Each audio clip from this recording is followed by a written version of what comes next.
The protagonist finds himself once again in a strange place and examines his hands in surprise. He discovers he is on an island floating in a haze with ruined Western architecture. The atmosphere of the place seems lifeless to him, as if no one dwells there. Suddenly, his attention is drawn to something mysterious in the distance. The hero notices the silhouette of a man among the ruins, which causes him to wonder. The man urges the hero to approach him. He says he's waiting for the protagonist at the edge of the abyss. The hero is startled, opening his eyes abruptly. He wakes up in his bed in shock. The hero realizes that he's had that strange dream again. He is reminded from the other room that he is running late, and he grudgingly agrees. The hero reflects that he knows the man from his dream. He continues to be troubled by the word abyss. He wonders if it has something to do with his recent studies. His father appears in the bathroom and the moment becomes awkward.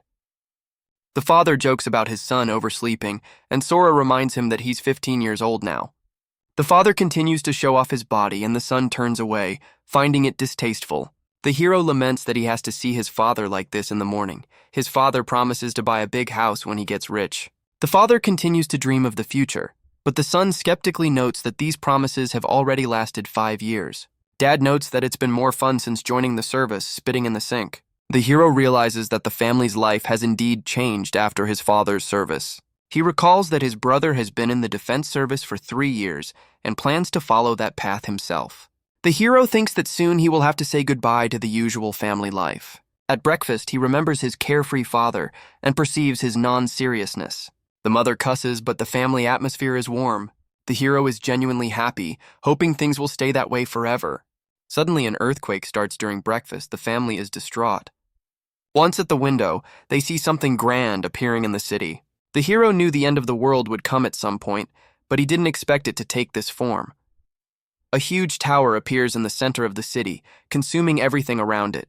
The hero cannot believe his eyes. Looking at what is happening from the window, he notices the warplanes near the tower and realizes that the fate of humanity has changed with its appearance. The hero gets the feeling that the tower is connected to his dreams. He feels this particular tower has something to do with his strange visions. Another son tells his parents on the phone that he will go as instructed by the service and return quickly. The brother, leaving on another business trip, promises the family that everything will be fine. However, after that evening, the family was no longer able to contact the brother. At the time of the disaster, television assured that if you stayed home, everything would be safe. Later, it was reported that 20 towers appeared in different parts of the world. Soon, however, the news stopped as well, with the radio repeating the same thing. On television, only disturbing messages were heard, and people were gradually becoming afraid. The family was urged to leave the house and evacuate to a shelter. They began to pack, following instructions and preparing to leave. My mother wrote my brother a letter before she left in case he came back. They encountered different scenes on the way to the shelter, as if the surroundings wanted to communicate something. The hero noticed the soldiers in the military vehicle, whose faces read despair. Everything he saw around him filled him with nothing but hopelessness. He notices that the cars encountered along the way are covered in scary footprints, and from them comes a rotten odor, increasing anxiety about the future of the world. Dad didn't understand what was happening to the world. Soon the family reached the shelter of the gym. The shelter was crowded and there wasn't even anywhere to fall. Everyone around them felt a sense of hopelessness, as if they were waiting for a death sentence. Sora kept walking with his parents, and someone nearby looked depressed and forlorn. Despite the silence around them, the atmosphere remained tense. In this silence, some began to prank to show their existence. One of the men accused the boy of stealing the bread, raising a ruckus. The boy claimed he hadn't been stealing, but he looked scared. The boy insisted that bread had been given to everyone and accused the man of eating his piece. The boy was hit and ended up on the floor in shock.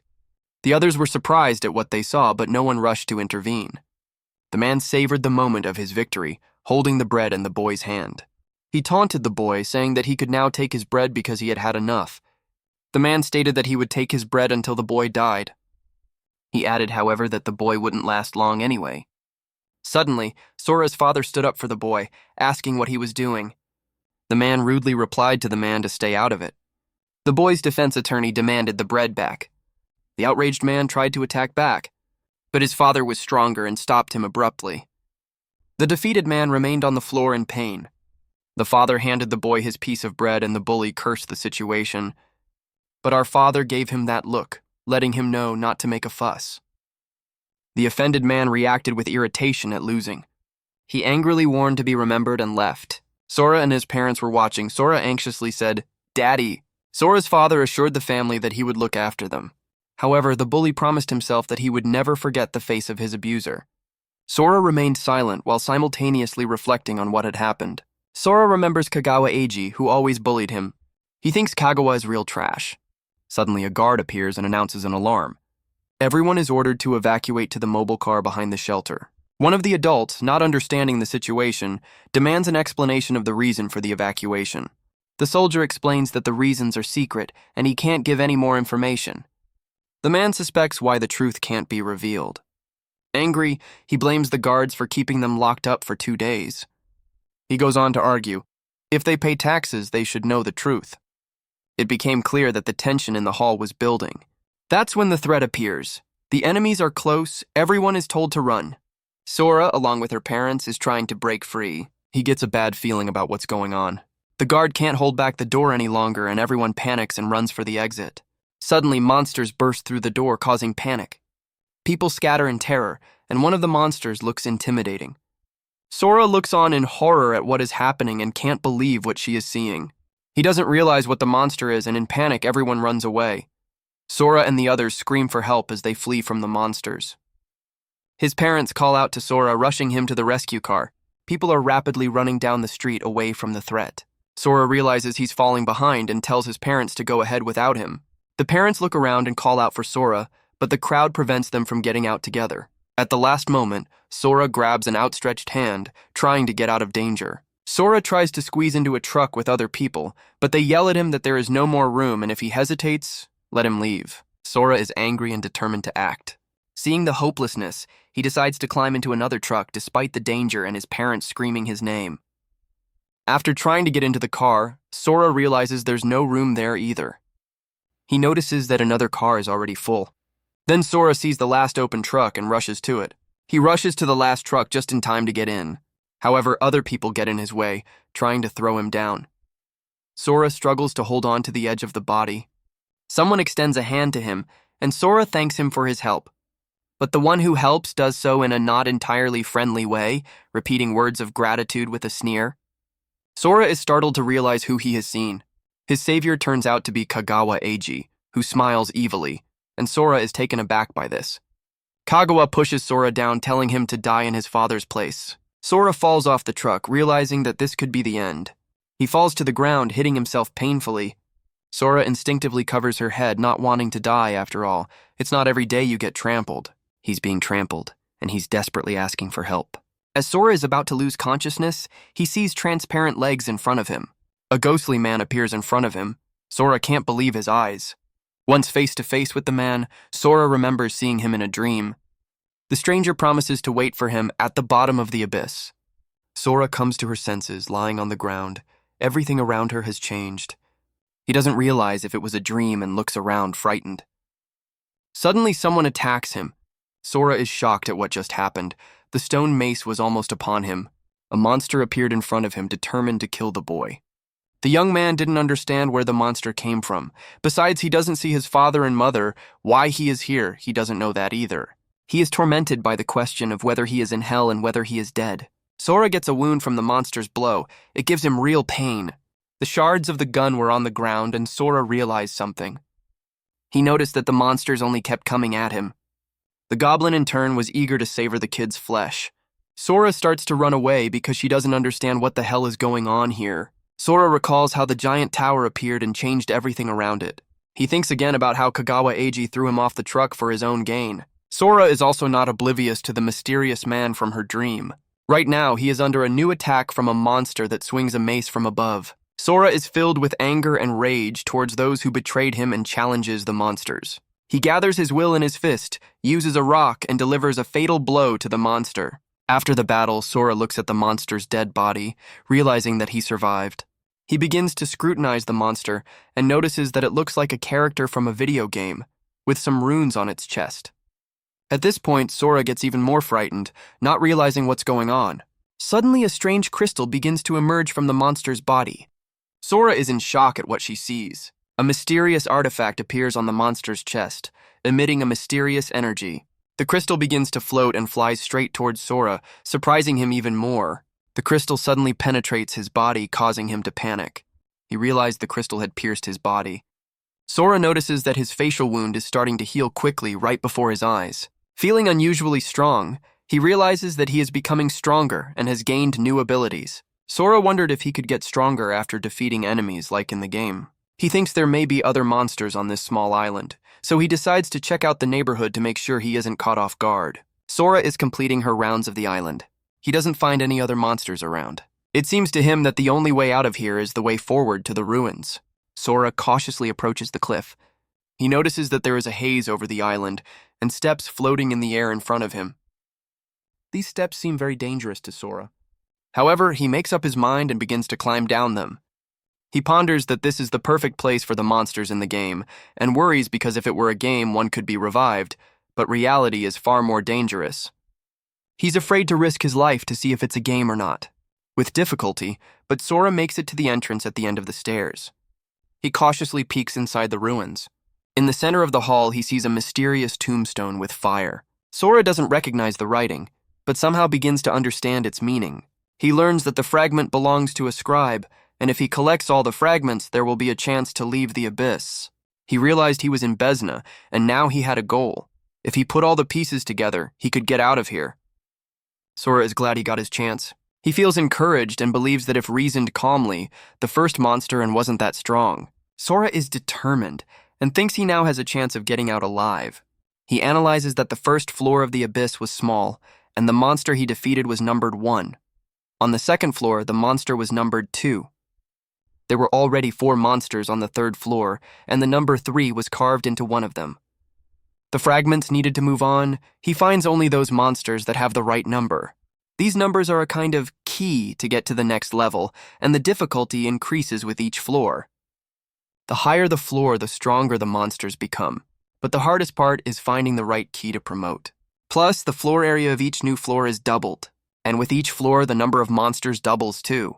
But as it progresses, Sora is also getting stronger. With each trial, his strength grows. The higher he climbed, the more monsters appeared. At a certain level, he encountered a monster that had previously attacked the shelter on the 12th floor. Right now, this monster could no longer compete with Sora. The more monsters there were, the more Sora's emotions dulled. He went higher and higher up the floors where thousands and millions of monsters greeted him. When Sora reached the 30th floor, he had to face more than 500 million monsters. Finding the right fragment was getting harder and harder, like looking for a lens in the desert. Some key monsters were surrounded by the special protection of other monsters. Some of them were hiding in caves, others were particularly hard to reach. The most annoying were those monsters that only appeared after destroying everyone else on the floor. Sora fought these special monsters. He defeated even the most dangerous of them. Fragments with numbers could be found on defeated monsters, and on the mightiest of monsters and huge insects. Sora kept moving forward steadily without stopping. On the 42nd floor, the number of monsters totaled over 2 billion. I think anyone would shit their pants if they saw a picture like that in front of them. A huge cluster of different monsters lined up in front of him. Sora, now with white hair, feels unprecedented strength and energy. The monsters were getting bigger and bigger. He notices that he can't remember how many years have passed, and in this world time has already lost all meaning. Sora at the huge monument where the wall is modeled with many notches. Only death and murder exist in this place. Sora marks another notch on the wall among the remains. Sora's face shows weariness, and he notices the new guests. He is surrounded by monsters that he has to fight constantly. Life here is a series of monster deaths. The monsters approach Sora again, casting a shadow over him. The huge monster swings at Sora, but he looks at him predatorily. It ends with blood on the floor. Sora has defeated his opponent yet again. With an easy movement, he dispatches the monster using all his strength. In the swirl of magic, Sora looks irresistible, his power seemingly all-consuming. He destroys another monster and looks at its body with indifference. Sora no longer remembers how many monsters he killed. Either way, he decides to take another notch. Marking a new death on the wall, he continues his journey forward. Sora searches among the notches for just the right one, because it's about time he found the key. Breaking down the walls, Sora notices something unexpected. A new, formidable creature appears before him, but he shows no fear of it. This monster looks particularly bright and impressive, which surprises Sora. Sora wonders if this monster is the very key he is looking for. A new fight breaks out, but Sora avoids the attacks with confidence. A monstrous paw strikes the rocks, but Sora dodges confidently. He realizes that no matter what the monster's strength is, the outcome of the battle is still obvious. Anyone who comes in his way, anyone will fall at his feet. Everything repeats over and over again. All monsters are sure of their superiority, but they are wrong. Time and time again, monsters who think they are stronger are killed after a single blow from Sora. No, our hero is already tired of it. Now that Sora had so much power, acquiring new power was no longer a joy. Sora searches for the key to the 42nd floor, clenching her fist in annoyance. He vehemently demands that the key appear, urging the lurking to stop. His irritation is building because the cycle of killing and waiting to get out has tired him out. The story moves into the past. Once upon a time, 20 towers suddenly appeared all over the world. People failed to realize what was happening in time, and the towers changed the face of the world. The monsters that emerged from the towers destroyed the cities and wiped out the inhabitants. Most people died at the hands of the monsters, and the day was called Judgment Day.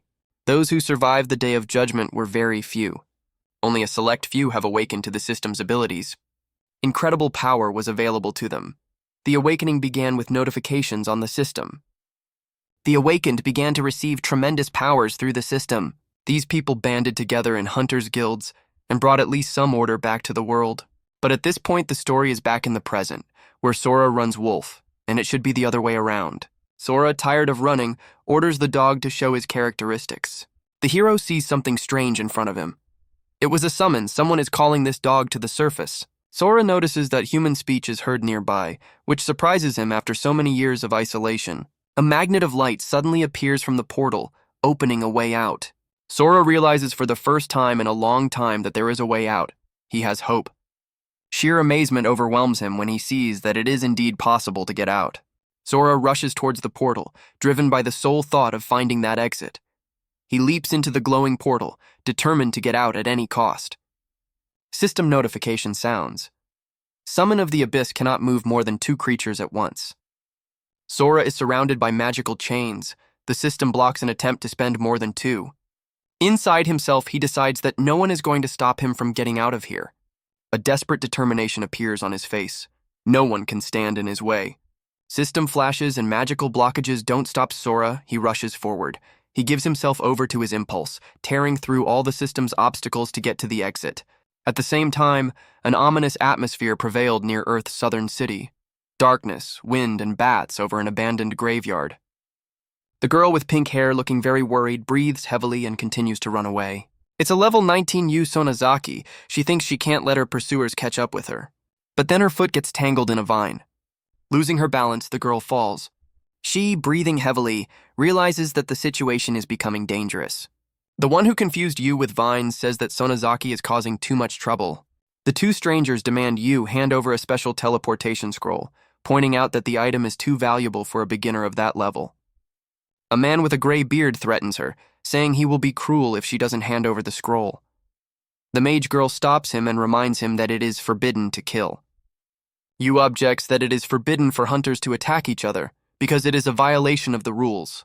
The barbarian Toshida disregards the rules, openly mocking them. He states that he makes the rules here himself by threatening a girl with a sword. The barbarian promises to let the girl live if she gives up the scroll nicely. Yu, holding the scroll in her hand behind her back, tries to intimidate them by telling them not to push her to her limits. The mage girl is sharply frightened. She realizes that she is about to perform a forced summoning and asks Yu to stop. The barbarian, with a magic light in his eye, is angry with Yu and yells at her. Enraged, he demands the scroll be handed over. Yu recoils and the barbarian attacks her with his sword. The sword stabs into the ground with great force. The barbarian notices that a teleportation circle has appeared on the ground. Yu uses magic, deciding if she dies, she will take her enemies with her. Enemies panic at the realization. She will activate the force summon, summoning a monster that no one can handle. The mage girl orders her companions to stop Yu, but it's too late. Yu is determined to destroy the enemies by unleashing lightning. The heavens light up with a powerful energy discharge, shocking everyone present. The barbarian realizes that the magical energy is too dangerous and the situation is spiraling out of control. A storm of magic penetrates the sky, creating a portal. A summoned creature appears from the portal and those present are shocked. It turns out to be a level 3 Cerberus. But this only makes the pursuers laugh. They think he is harmless. Morally mocking, they throw a bone to the Cerberus, thinking it's just a joke. Yu is at a loss.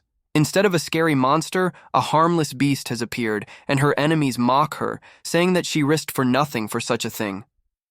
Suddenly, a clawed paw bursts out of the portal, and everything is flooded with bloody light. A menacing humanoid figure appears against the scarlet light. The Cerberus has been disemboweled. The enemies scream in terror, realizing that they are facing a humanoid monster, not a normal beast. Yu is shocked. A man with long white hair appears in front of her. Sora utters with relief and surprise that he is free. Sora exults in the joy of being able to break free from captivity. His evil laughter frightens his pursuers. They can't even move out of fear, so strong is his aura. A commotion begins among the enemies. They don't realize who is in front of them. The mage girl directly addresses Sora without realizing who it is. He approaches fearlessly. But it only confuses her.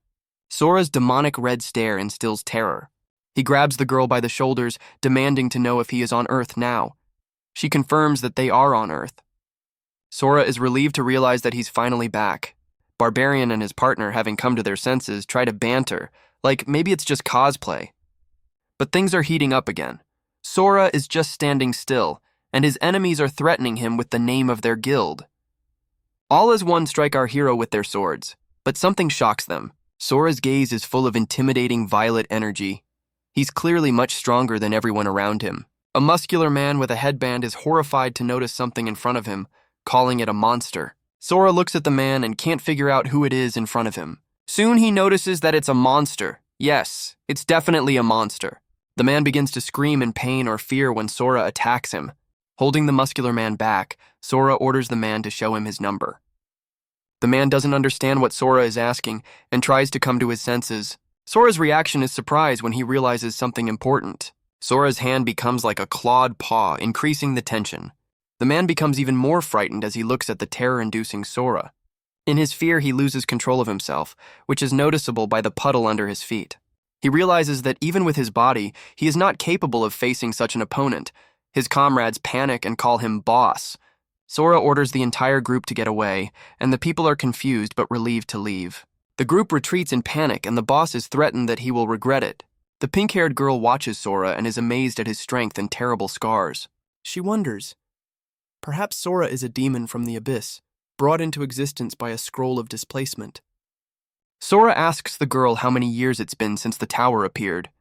The girl doesn't immediately understand. She reports that this is the 5th year of the tower's appearance. The girl is surprised by the hero's strange questions about the earth, the scroll, and clothes. She says everything changed after the tower appeared. The girl explains, after the tower appeared, the system awakened in people, and 1/3 of the cities were destroyed.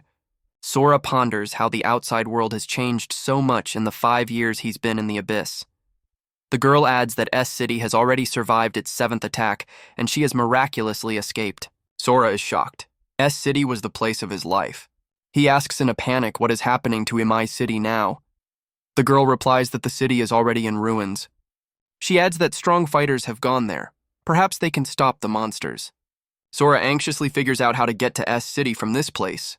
The girl points in the direction and the hero immediately rushes in that direction. The girl is confused and realizes that Sora is going to go it alone. She decides that the appearance of the mysterious stranger should definitely be reported to her mistress. At this time, the wounded members of the group leave in the ruined city, one of them armored to say goodbye to Sora. The boss and his companions walk heavily forward, realizing their weakness against Sora. At that moment, a mysterious enemy appears in front of the group. His whole aura is threateningly strong. He can smell Sora on them. This figure demands to give up Sora's location in 3 seconds. The guys didn't understand what it was all about. Well, if they don't want to make nice. Flash, and all 3 are dead, status on the screen. Dead. The whole trio was killed in a single blow. Meanwhile, the headquarters of the advanced guild Roar of the Tiger at the tower is shown. The young woman informs her superiors that all of Donazita's squad's life signals have disappeared, and that communication with Sonozaki and the scroll has been lost. The man with the wine glass is annoyed. He realizes that the losers couldn't even defeat a level 10 summoner.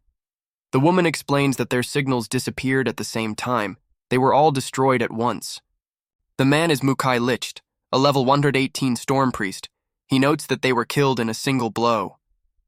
He gives orders to find out who did it. He gets an answer. Yes, sir. Next, Licht gives orders to capture Sonozaki at all costs and force him to explain himself to that man. Alone, Licht swears, anyone who touches his men will die. At this moment, Sora appears in front of Licht's eyes as he hurriedly headed somewhere. Licht smells the strong odor of blood and tries to figure out who the man is. He looks out the window. In the direction where the fight was, he is amazed. Is this the Fallen Zone? Licht realizes, this is an invasion of a whole other level. There is definitely some great power in the movement. The illustration hints. After 5 years in the doldrums, the tower is finally awakening. Licht orders all search parties to stand down. At the same time, Sora is rushing forward through the city at breakneck speed. Sora rushes forward, hoping it's not too late. He ends up on a rooftop overlooking the ruined S-City Fall Zone, steeped in chaos and filled with bats. In the 5 years that Sora had been trapped in the abyss, the city had become a veritable hellscape. However, in the abyss itself, Sora grew stronger. Each time he was attacked, he never gave up.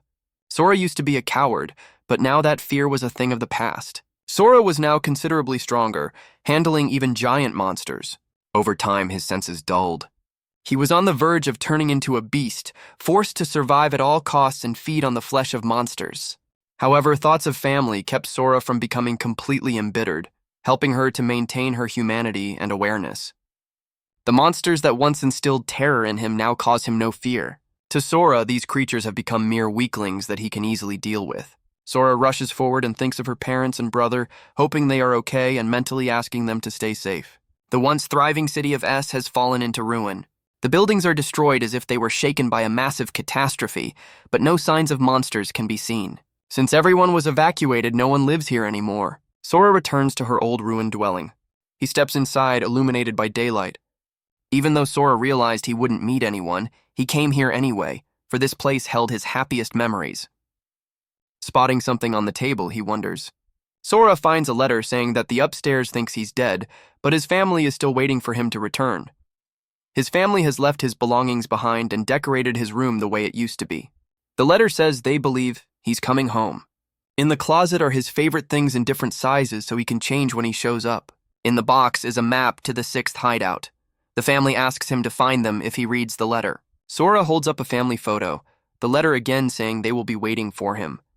The photo is signed by his parents. Confused and distraught, Sora cries, clutching the photos. Sora ponders how strong he has become now. He thinks that if he gains enough power, he can end this post-apocalyptic chaos. Sora hopes he can get back everything he's lost. Sora thinks strongly that he now needs to go to the 6th hideout. He looks at the city and is about to head east, but the roads are destroyed. The guy decides to go straight ahead. It's faster. He moves quickly through the ruins of the city. A huge monster that looks like a monstrous bird appears on the path. Sora engages him in combat and leaves a hole in him. With his powerful attack, the city shakes with explosions and blows. The guards hear a noise somewhere nearby. One thinks it is due to boredom at the post, while the other refers to the noise. They see an unusual light in the sky and are surprised. One of them points toward the city in a panic, afraid of what is happening. Another man runs up to them and says he's caught everything with a camera. They notice a person moving quickly through the air. They don't realize who it is. In another part of town, a girl is screaming, demanding to stay away from her. Men approach her and she excuses herself that she is just looking for food. The men notice that they have not seen the women for a long time and behave defiantly. One of them, with a lustful expression, assures me that they are not bad people. The ringleader approaches the girl and promises to take care of her, but she protests in horror. He tries to calm her down and scares her even more. One of the attackers smirks and promises to be affectionate.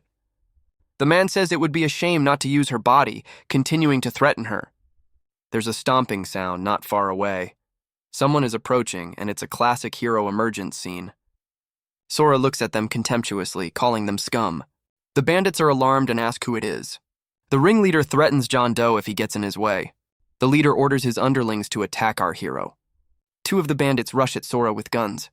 Sora ducks down momentarily and moves into a counter takedown. Sora lands a crushing blow to one of his opponents. Someone is still trying to do damage to the hero, but all in vain. Sora grabs the other enemy by the arm, and the latter starts screaming like a pig. In the next second, our hero rips off his favorite limb. The enemy fell to the ground, and girl panics and threatens, reminding about their guild. And at the same time, the girl runs away. Sora calls out the name of the enemy, Eiji Kagawa. Sora asks if Eiji remembers the face of the man he killed. Eiji Kagawa is in shock. He can't believe it's Sora Mikujima standing in front of him. Eiji can't believe what's happening and looks scared. Sora, with white hair, imposingly towered over this warrior, emitting a powerful aura. The bully panics and demands a retreat and doesn't understand why Sora is still alive. Sora grins in response to his fear. He grabs the enemy by the throat with lightning speed. The warrior gasps and Sora reaffirms her power. Sora claims to have escaped hell thanks to his abuser. Now he says it's Kagawa's turn to experience the same. Sora brings her hand down on him, wanting to send Eiji to hell. Sora is going to break his rival and strip him of everything. That power now belongs to him. Demonic images appear around Sora, inciting him to kill. Flashback to moments in the past. Kagawa Eiji bullied Sora, causing him to suffer. Sora recalls the humiliation and helplessness he felt. He is determined to take revenge here and now. Eiji, as a teenager, explains that he bullies Sora for his own pleasure. Sora remembers that pain and suddenly stops. Sora loosens her grip, letting go of Eiji. Eiji starts coughing and Sora looks at him sternly. The hero realizes that he is becoming like his enemy and experiences internal conflict. The flashbacks show how Eiji abused the girl. Sora realizes that if you leave Eiji behind, there will be more victims. He firmly pronounces Kagawa's name. Sora explains to Eiji that she won't kill him, but she won't let him go unpunished either. Sora recalls her suffering over 2 years of bullying at school. Eiji once beat up the weak and Sora remembers it. Then Eiji tried to kill him by pushing him off the truck. Sora agrees to forgive if Eiji can withstand his blows. Eiji begs for forgiveness, as he believes he can't take a single blow. Sora calms him down, telling him not to worry. Eiji's eyes reflect how Sora is about to strike. Sora says she won't hit it at full force, but still beats the crap out of him. This was followed by a second strike as well. The entire floor was drenched in blood, and Eiji's screams didn't stop. Sora strikes 3. He orders Eiji to get up, but the man can no longer stand the pain. Eiji, with a broken face, asks Sora to kill him. Sora, instead of answering, kicks him hard with her foot. Sora takes his opponent down, shaking the ground with his power. Eiji's face is disfigured after taking all the punches. Sora ponders that leaving Eiji with no hands and no eyesight would be fair. Sora orders Eiji's men to take the victim to the hospital. He coldly demands that Eiji never show his face in front of him again. Sora walks away from the scene of the battle, pondering that the reprisal is over. He moves forward quickly, determined to go home. Sora moves swiftly away through the ruined city. Change of location. City S, buffer zone. Soldiers discuss their duties, wishing they were in a safer post. Commander Kagura Tenji urges everyone to be on guard. He explains, there could always be a monster here. A soldier named Matsura Shuki reminds you that this is a buffer zone, and it's rare to see monsters here, but they'll still be vigilant. In the streets of a ruined city, soldiers in military uniforms are walking along, and suddenly a monster kraken appears. The men notice the monster, and a kraken spaven, a level 45 crab-like creature, appears. The commander commands them not to panic and to hold formation. The soldiers open fire on the monster, surrounding it with bursts of gunfire. But the monster doesn't seem to care about those bullets at all. Matsura Shuki notices that the monster's level is too high, weapons don't help. The monster suddenly begins to approach, the soldiers preparing to strike. Commander Kagura Tenji orders everyone to disperse, and the situation becomes chaotic. The monster's tentacle strikes, the blood is getting more and more. Matsura Shouki calls out to his comrade named Shun, fearing for his life. One of the fighters swears at the monster, calling it an octopus, and tries to confront it. Matsura Shouki runs with a box of explosives towards the monster, the other soldiers covering him with fire. The kraken is being pelted with machine gun and machine gun fire, but it barely reacts. The soldier with the box continues to persistently approach the monster despite the danger. Several fighters find themselves right under the monster's eyes, realizing its threat. One of the military men covers himself with his hands and notes that the monster's attacks have suddenly stopped. The soldiers notice the kraken freeze in place as if frightened of something. The surprised fighters wonder what happened to the monster. Kagura Tenji notices that the monster is scared and confused. Kraken's body begins to twitch, fear readable even in his eye. The monster's tentacles retracted. It shrank back as if in panic. The soldiers assess the situation, one of them lost in speculation. Matsura Shuki doesn't understand what scared the kraken, but senses the change. He decides there's a chance and rushes at the monster with explosives. A box of explosives flies toward the kraken's body. There is a large explosion and the fighters take cover from the shockwave and debris. After the explosion, the soldiers tensely watch the outcome of the attack and ask, "Did it work?" The Kraken is badly wounded but still alive, his eye beginning to cloud over. One of the soldiers looks in despair at the monster that survived the explosion. The other soldier is horrified to realize that the attack did almost no damage to the monster. The Kraken's tentacle soars into the air, threatening to strike the fighters. At that moment, Sora, still as cool and dangerous, falls on the monster from a great height. The fighters don't understand what's happening. They are stunned by what they see. Kagura Tenji guesses that the monster is scared of Sora. Sora stands silently on the Kraken's defeated body, and the soldiers discuss what has happened. Kagura Tenji notices that the Kraken wasn't even hurt by the explosion, and this guy defeated him with one punch. The commander notes that few have such destructive S-class power, and yet this is the first time he's seen Sora. Kagura Tenji decides to find out who this mysterious man is and uses a special intelligence skill. However, the system issues a warning to show respect, and he fails to get information on Sora. Kagura Tenji is stunned at his inability to recognize the hero's data. The condition of the commander becomes noticeably worse. He loses consciousness. The rest of the soldiers call for a medic, for their commander has become ill.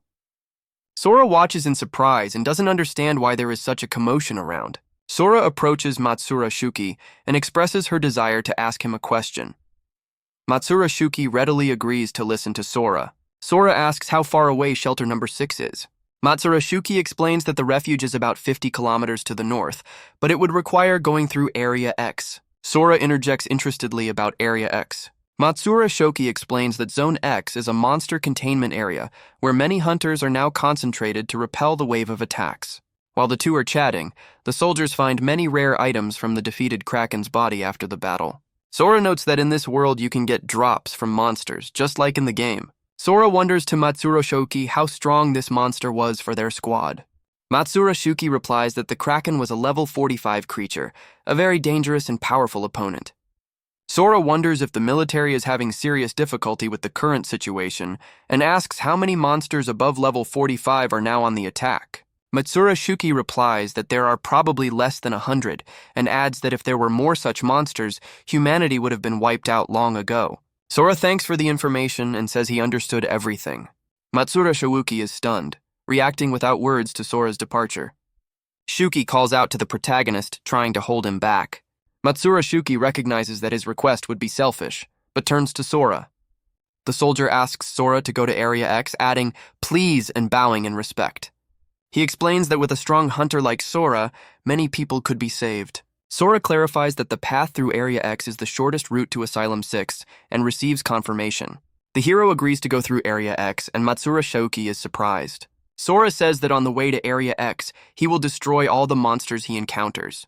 Meanwhile, at the rear of the front line is a military camp. At the camp, Commander Kagura Tenji regains semi-consciousness. Matsura Shuki happily reports that the commander has finally woken up. Tenji asks how long he was unconscious, and Shuki replies that it was about 10 minutes. Matsura Shuki shows Tenji the potion, explaining that the healing item that fell out of the monster worked instantly. Kagura Tenji recalls that they were saved by an unknown person. The soldier reports that that mysterious hunter has traveled north. Kagura Tenji repeats in amazement that the man went north. Kagura Tenji abruptly realizes something important and interjects what the man said. Matsura Shuki clarifies that that person headed to Shelter 6 while passing through Area X. Kagura Tenji rechecks in surprise. Through Area X? Solat admits that that hunter looked completely calm and left without hesitation. The commander urgently orders to contact Central Command. Matsura is stunned by this request and interjects. Kagura experiences a tense wait until the appointed time. He looks at his watch and figures there are 10 minutes left, and Sora should be just in time. Matsura Shuki returns to the tent and reports that he has contacted command on the emergency line. He asked why the liaison was being conducted specifically with Central Command. The commander replies that this mission is different from previous ones. The information was classified. Kagura Tenji explains that Area X, the base of the current operation, is not designed to contain monsters. The commander says this is a bombing zone. In the Central Command Center, it's business as usual until an alarm signal comes in. Operator reports urgent communication with Sector B-22. Kumatai Commander-in-Chief Renji says to put out a message. The operator acknowledges the order. She immediately starts typing a message on her keyboard. A communication appears on the screen. Code BWH3422, report from Lieutenant Kagura. Kagura Tenji reports that a mysterious hunter has just headed into the bombing zone, unaware of the operation in progress. Kumataya Renji reacts skeptically, thinking he's just being reported a failure. Kagura Tenji says no. He wanted to use emergency communications to warn the hunter of the impending bombardment. Tenji insists that this hunter is very strong and cannot be allowed to die. The staff officers wonder what kind of hunter we're talking about. The commander-in-chief asks about his level. Kagura Tenji admits that the level is unknown. The officers are impressed and puzzled. Kumataya Renji ponders aloud. A hunter whose level no one knows has deliberately entered the bombardment zone, ignoring the rules. Now, headquarters is required to run an emergency alert for him.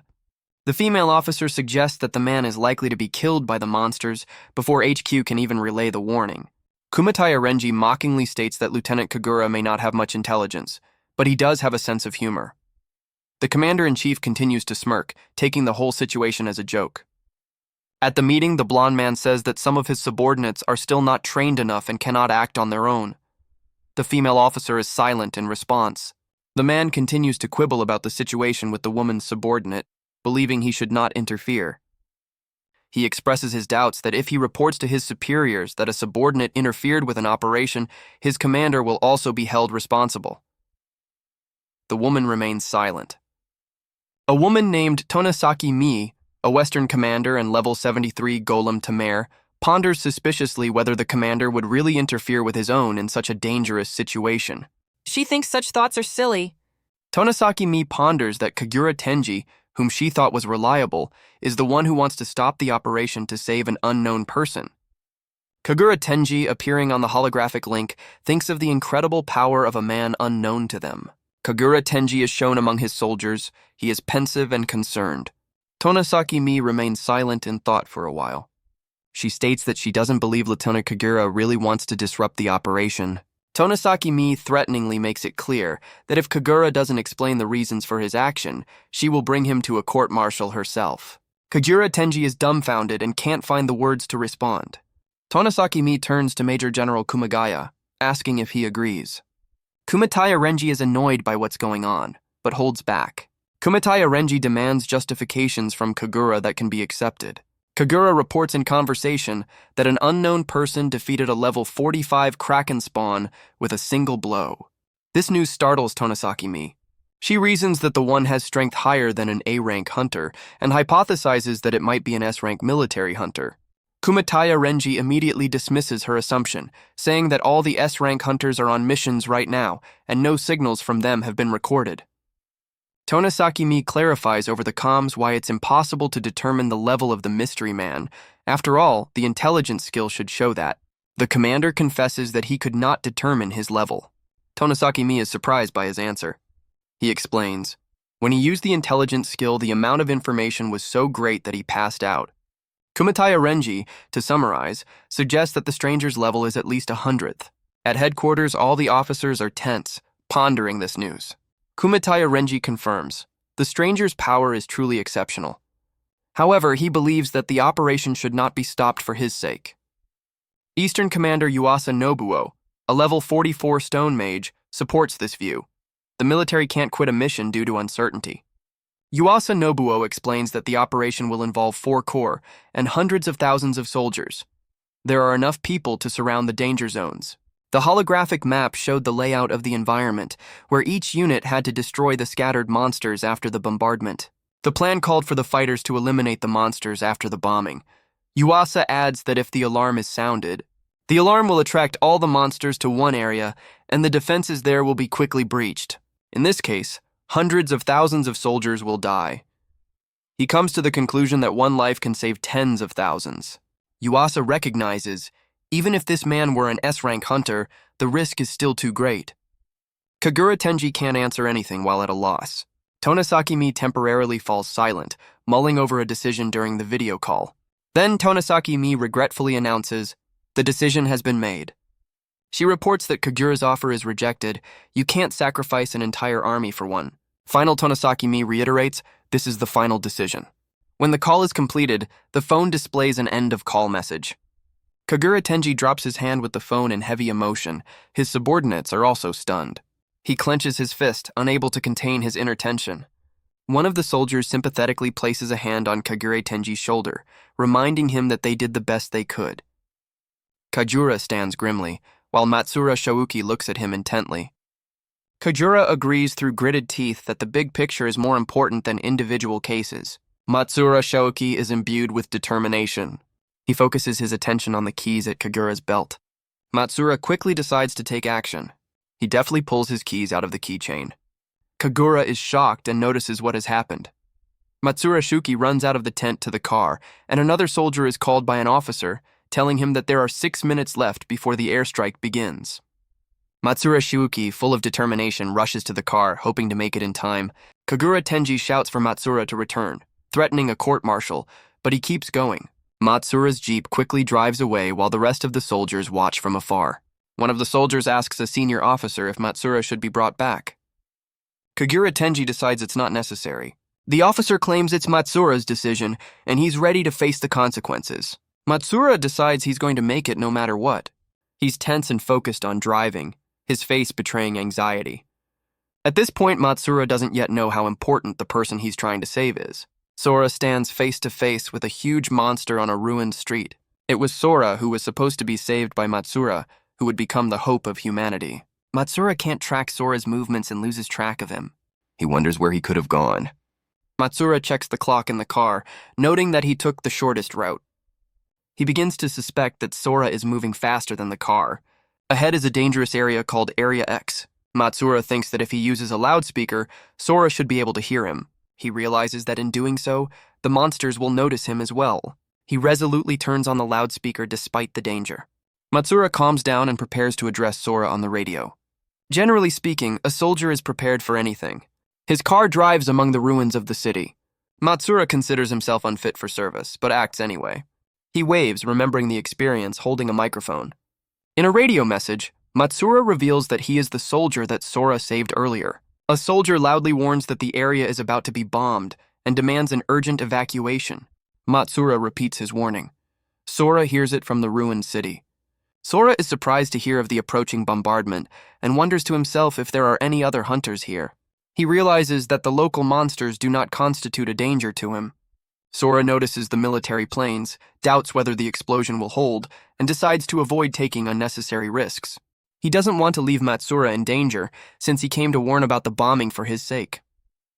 Matsura, while in the car, doubts whether his voice reached Sora. Huge flying monsters appear in the sky, and the timer is approaching 17 well. The monster's claws land on the ground with a clatter, counting down the final seconds. Matsura begins to panic. He has indeed been spotted by the monsters. Realizing the danger, he decides to leave urgently. He presses the gas pedal, hurrying to leave the area. The soldier looks away, worried that he still won't make it in time. Suddenly, the monster's huge tail collapses next to his car. Matsura looks out the window in panic. Someone calls out to him from outside. Sora shows up next to his car and is glad he's still alive. Sora asks Matsura what he means by bombing. Before he could answer, the soldier looked at the time. Damn, this is bad. Matsura realizes that time is running out by looking at the clock in the car. The electronic clock shows exactly 17. There is no more time left. Warplanes attack, firing multiple missiles at the city. A heavy bombardment begins. Explosions cover everything around. Sora and Matsura find themselves in the midst of devastating blows. Rocks explode from the powerful blast beneath their feet. One of the giant pieces of debris rushes down. But our hero is undeterred. With only one hand, he stops the huge piece of stone. The command center screen shows a map displaying the bombardment points, and the progress bar reaches 100%. Operator reports bombing complete. Kumataya Renji gives the order to use drones to check the kill status and direction of the remaining monsters. The operator reports that the drones show no signs of life and wonders where the monsters that escaped have disappeared to. Then another operator notices that the monsters are still in the bombardment zone. The staff member is surprised to report that the monsters at the very epicenter of the bombing were unharmed. Kumataya Renji is shocked and thinks it's impossible. A female officer asks if there is drone footage to clarify the situation. The cameraman begins searching drone footage to find out what happened. Everyone in the control center is watching the monitors intently, waiting for information on the situation. The video shows that an energy shield has emerged over the monsters, and the command is amazed that the monsters were able to create such a defense. An unknown hooded man appears on the screens and is spotted as a man among the ruins. The silhouette of a man stands out against the ruined city and the monsters around him. HQ notices that the drone has been attacked by a monster. Fierce monsters that attack with great force are shown. Communication with the drones is completely lost. The image goes out. One of the larger monsters breaks the drone, showing its power. The operator reports that communication with the drone has been lost. Tonosaki Mi notices that this attack is different from previous waves. She realizes that the monsters are now aware of the drone's information gathering. The old man looks worried, his face contorted with anxiety. The commander demands the immediate evacuation of all soldiers from the garrison. Tonosaki Mi orders a full military withdrawal and defense of the walls. The operator urgently reports that the direction of the monsters has changed. They are not moving towards the walls. Everyone at headquarters is shocked to hear this. Tonosaki Mi asks where the monsters are headed then. The operator clarifies, this is Sector B2. Mi remembers that a mysterious hunter, Sora, went there. Mi orders the rest of the drones to Sector B22 to find out what stopped the monsters' advance. Sector B22 shows the aftermath of the destruction from the bombing. The soldier Matsura Shuki is surprised that the bombing has stopped. Overjoyed, he suddenly realizes that he survived the attack. He is elated, laughing and thanking fate for saving him, noticing Sora not far away. Sora tells Matsura Shuki not to get excited ahead of time. The monsters are still alive and coming at them. Sora keeps a close eye on the situation. Sora pulls Matsura Shuki aside with a shout, saving him from a punch. A military drone arrives on the scene, surprising the soldiers. Matsura Shuki asks if the monsters attacked the drone, since this sort of thing hasn't happened before. Sora advises to delay surprise until later, hinting at a dangerous situation. From behind the ruins, a whole mob of monsters moves towards Sora and Matsura Shuki, and Sora tells them to run. The soldier, his face twisted with horror, opens his mouth as if he wants to scream. His eyes are wide open in panic. Against the backdrop of a ruined city stands a giant monster surrounded by smaller creatures. Power levels are listed above each: 90, 60, 56, 53, 51. The soldier utters in horror, "These creatures..." The military man says with a desperate expression, "These are the elite of this assault. Their leader is level 90. The same soldier, shocked, remarks in disbelief, "Not a single scratch after the bombing?" Two fighters are discussing the situation. One, a young guy, says that they cannot survive if even an airstrike is useless. A gray-haired man with a penetrating look in his violet eyes smirks and throws in with determination, "Then we'll just smash them to death." He orders the other to take cover in the jeep and rushes into battle. The same man fiercely fights the monsters, delivering devastating blows accompanied by flashes and waves of energy. The giant, whose face is hidden, responds to the attack by exuding menace. The gray-haired warrior flies off after a powerful blow, causing a collapse. The guy with white hair and a scar is focused, preparing for a fight. His gaze is determined, and the shadow on his face adds drama to the scene. A huge, terrifying monster resembling a golem violently bursts forward, crushing everything in its path. The young man dodges with incredible speed, leaving a trail of dust and debris behind him. The energy of the movement can be felt visually. With dexterity and precision, he delivers an aerial attack, piercing the colossus. A close-up of the enemy's face, his eye blazing scarlet, radiating rage and savagery. The white-haired guy strikes, his fist covered in energy. His face reads strength and determination. A powerful energy beam pierces the giant, causing a flash and distortion of space. The creature is destroyed. Its remains are scattered, covering the ruins of the city. The scale of the destruction is staggering.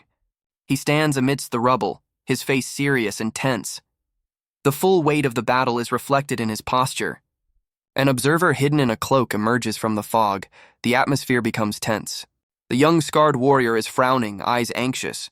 He does not sense the presence of the enemy. A man with long blonde hair smirks, his gaze sinister and filled with anticipation. He's found his target.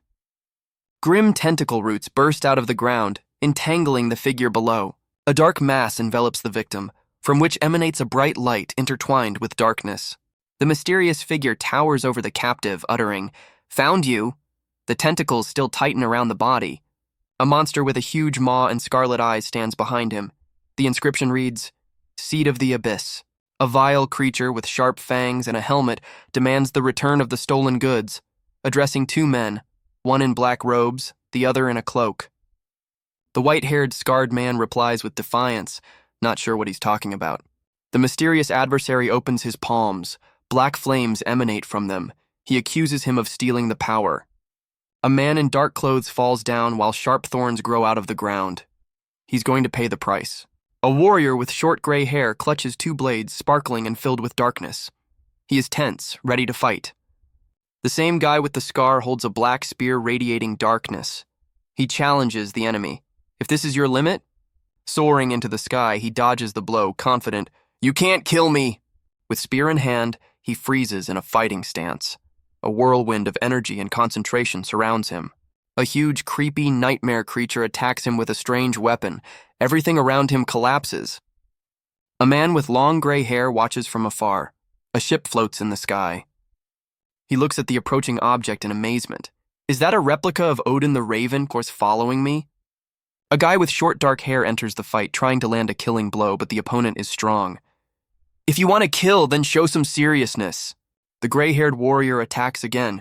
The spear is engulfed in flames. He demands determination. With precision and speed, he chops up the enemy, leaving behind destruction and dust.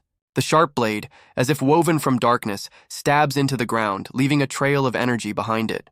A guy with silver hair and a frown, wearing a dark outfit, flashes a wave of energy after someone's disappearance. A woman with luxurious black hair lies on the ground, wrapped in gloomy tentacles as the man stares fiercely at her helplessness. The hooded figure stands, turned away, in front of the ruins of the city. He is powerful, and the contempt in his words clearly indicates his attitude toward lower beings. The same man, now open-faced, looks repulsive, and a swirl of sinister energy rages around him. His expression is a mixture of disgust and anger. A colossal dragon created from pure darkness descends upon the mechanical fighter, leaving flashes and ruins in its wake. The man in the cape, observing the situation, orders the elimination of the observers. A dilapidated skyscraper rises against the dark sky. The masked man looks at the screen and curses. His drone has been destroyed by the very guy in the hood. The same character is now satisfied. Despite the loss of the drone, the mission is complete. The screen shows a guy with gray hair walking through the ruins. The text next to him explains, "He is the reason why the monsters changed their route." Close-up of a man's worried face. The text says, "He is a hunter who single-handedly held off the invasion." In a smoke-filled room, a man in a balaclava and body armor drags a wounded man and says he must report to the commander. The masked man heads swiftly for the door, a plume of speed trailing behind him. A giant monster bursts out of the ground, slamming into the ground, and the guy with white hair desperately tries to dodge. "They figured me out!" He stands amidst the rubble while monsters rain down on him from above. The lines emphasize their onslaught and speed. The guy in a rage orders, "Destroy all my subordinates." Close-up of the scarred face. Eyes focused, jaw tense. One of the soldiers says anxiously, "With a fighter like you, we could save quite a few lives." The military man turns to the young man. "I'm the soldier you helped. The neighborhood is about to blow up." A military jeep is stuck on a rubble pile. The helmeted driver is cursing irritably. Something has jammed. Sick, covered in wounds, the man cackles in pain, teeth clenched. A man falls from a height, and a grim figure looms over him. She says that the way to win is to start with the leader. The man rushes through the ruins, his gaze hard and purposeful. He must eliminate the threat as quickly as possible. A monstrous monster with scarlet eyes prepares to strike. A guy with white hair punches through a massive dark wall. Motion effects emphasize the power of the punch. A close-up of his face. An unnatural glow flashes in his eyes. It is explained that he has joined forces with the monster's power. He dodges a powerful blow, and everything around him explodes with energy. The guy is lying on the ground, the one they called persistent. The hooded man is dying next to him. The face of a man with long black hair. He is stunned and angry. The guy with the scar and white hair is shocked. He sees a copy of himself. On the ground lies a badly wounded man. Nearby, a black sword emits an ominous pulsation. Close-up of frightened eyes. He realizes the full threat of this weapon. A figure in a black cloak threateningly declares that his opponent is the seed of the abyss. The guy deflects the blow with a massive dark shield, as if accepting his inevitable fate. A young warrior with a scar stands with his sword at his side, all focused and determined. Two fighters clash in a furious struggle. Energy flashes between them. Hands touch, one blazing with light, the other with darkness, symbolizing inner conflict. A dark-haired guy stands with a sword, drops of blood flying around him. He's ready to fight. The white-haired man's face is furious, and particles of darkness, the embodiment of his inner demons, are swirling around him. The hooded figure launches a powerful attack. The ground bursts open, spurting out black energy. A monster is seen from above, whose attack is suddenly blocked. The surprise on the guy's face, he doesn't understand how. A young man with white hair holds a dark, power-radiating sword. He is startled by the surge of power. He scrutinizes his weapon. It seems to breathe the power of the abyss. The hooded shadow walks away, leaving behind a trail of dark energy, anger in the white-haired man's eyes. He is asked a question. Is he capable of stealing other people's weapons? He stands in a ruined street, a huge shadow looming behind him. The sword is gone. He realizes this is the influence of the abyss, and he knows little about it. Kim Soo-hyun walks through the dead city. The battle isn't over. He needs to find shelter. He gets in the car. The soldier asks, "Aren't you afraid of heights?" Soo-hyun nods. In the cabin, a uniformed soldier shouts out, "Huh?" his face expressing fear and confusion. Sora lifts the car with one hand and confidently says, "Let's fly." His appearance is a combination of determination and tremendous strength. The face of a man with long white hair is skewed with rage. He growls, "Idiot! Don't you dare play with the power of the abyss!" His eyes blaze and his body exudes a grim energy. The cloaked figure stands in front of a huge vortex of darkness that slowly unfolds. His words sound cold. The strong are not here to save the weak. As the energy storm grows, a gray-haired man watches from below and grins. "And to become the strongest." A voice from the abyss itself rumbles, "Die with this wretch." Streams of darkness rushed out, raining down on the man and the car. A man with gray hair, wounded and tense, says sharply, "Quick." You can see in his face that he clearly understands the imminent danger. He leans over to the car, assessing the situation, and whispers, "In that case." His gaze is a mixture of determination and hopelessness. The man takes to the sky, preparing to intercept the looming threat. There is a firmness in his voice. "I'll just crush it." He gathers the energy in his palms, the light pulsing before colliding. He is ready to confront the power of the abyss. The white-haired man's attack fails. He frowned. It was useless. A dark core appears before him, he realizes. This is the true body of the enemy. His face is contorted with pain and rage. A curse comes through his teeth. A guy in a long coat rushes to the car, from where ominous tentacles burst out. Everything looks like a point of no return. He screams, ordering us to leave the car immediately. His face is covered in abrasions. The camouflage-clad soldier inside panics. He is approached by dark tentacles, and a voice contemptuously calls him a pitiful lamb. Close-up of the white-haired man's eye, it glows with a cold blue light. He says he'll take him home and destroys the transport with a furious punch. Watches the machine disintegrate with the core, grimly utters, "Damn it!" A mysterious cloaked figure emerges from the smoke. The woman observes calmly and advises not to panic. A guy with a tense face holds back the darkness tearing from within. Sharp spikes swirl around him. The wounded soldier is almost falling apart but still breathing. Someone says, "He is still alive?" A gruesome scene. An old man in a military uniform performs necromancy. His disfigured face is twisted with gloating. The inscription, "Necromancy," reinforces the horror of what is happening. The white-haired man falls from the sky, a swirl of black spikes around him. The silhouettes of monsters hover above him, a mangled car and a gaping chasm below. He's lying there, his face covered in blood, silent. His gaze is tense. He's in danger. A close-up of his wound, torn tissue, and the words, "You," say something personal. One guy grabs the other guy's neck. The attacker gloats, the victim is terrified. The attacker gloats, the victim is gripped by fear. A hooded man with long gray hair laughs, clutching a dark orb dotted with spikes in his hand. The white-haired man dodges a barrage of sharp debris, a true obsidian storm that carries a deadly threat. He tries to escape, but shrapnel wounds him, leaving bloody footprints. Every step is a struggle for survival. With a bloody face and clutching a sharp fragment, he bitterly asks, "Is that all?" The young man throws the military jeep away with incredible power, creating a devastating wave of energy. He stands in the center of the exploding element, shouting furiously, "Scum like you!" His face is contorted with pain and disgust. He hisses through his teeth, "You make me sick." Using force again, he launches the jeep into the air, turning it into a blazing explosion. Covered in blood and dust, he clenches his jaws, a storm of pain and rage in his eyes. In the scrum, he falls with a soldier, crashing another car. The warrior's formidable face with scarlet eyes loomed over him, instilling primal fear. Attacked again, he is covered in deep cuts. Exhausted and covered in wounds, he barely whispers, "I'm sorry." A guy with gray hair lies on the ground, wounded. A military man looks out of a broken car window, shouting angrily, "You got yourself into this!" He stands amidst the rubble, looking tensely at the approaching cloaked foe. With fury, he rushes to the attack, his speed and power awakening awe. He throws a punch but shouts desperately, "It's useless!" The enemy, tall and hidden beneath his cloak, beats him savagely, saying, "A novice who fails to handle the abyss is doomed to lose." A close-up of his opponent's haughty face. He is triumphant. "Defeat me!"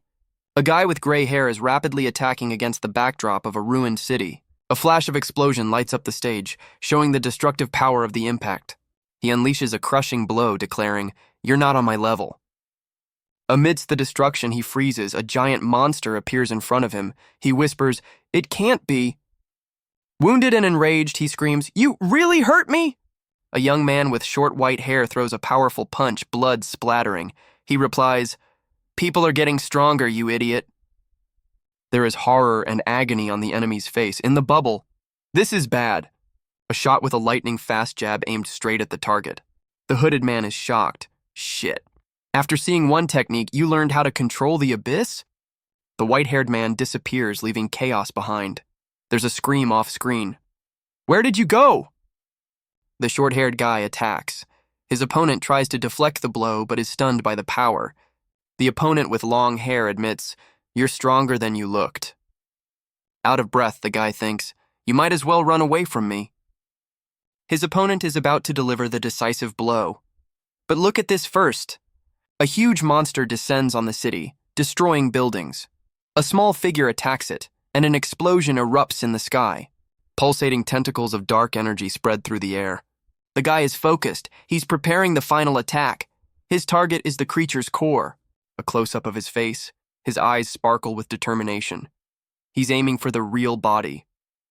In 2 panels, as he releases the darkness encompassing the enemy, his hands are in motion, energy pulsing. A girl in a school uniform is in shock, giant tentacles ready to crush her. She falls, shrouded in darkness. Her words are full of disbelief. The sun is shining high. The remnants of the monster are scattered in the sky. The darkness dissipates on the wind. Sequential shots show the destruction of the enemy. The black mass disintegrates into dust. A guy falls from the sky with flames and smoke all around him.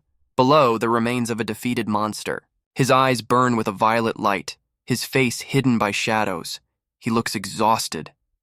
The air shakes with his energy. The inscription reads, "You're..." A man in a dark cloak watches as another jumps across the ruined city. There is rubble and chaos all around. Caption, "Next!"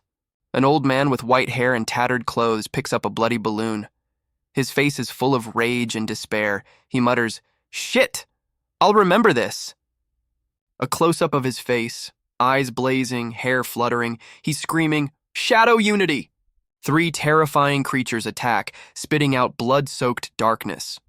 One is a winged skeleton, the second a giant beast with fangs, the third a clawed monster with bone wings. A girl in black fights a horde of creatures, dark, unbridled power emanating from her.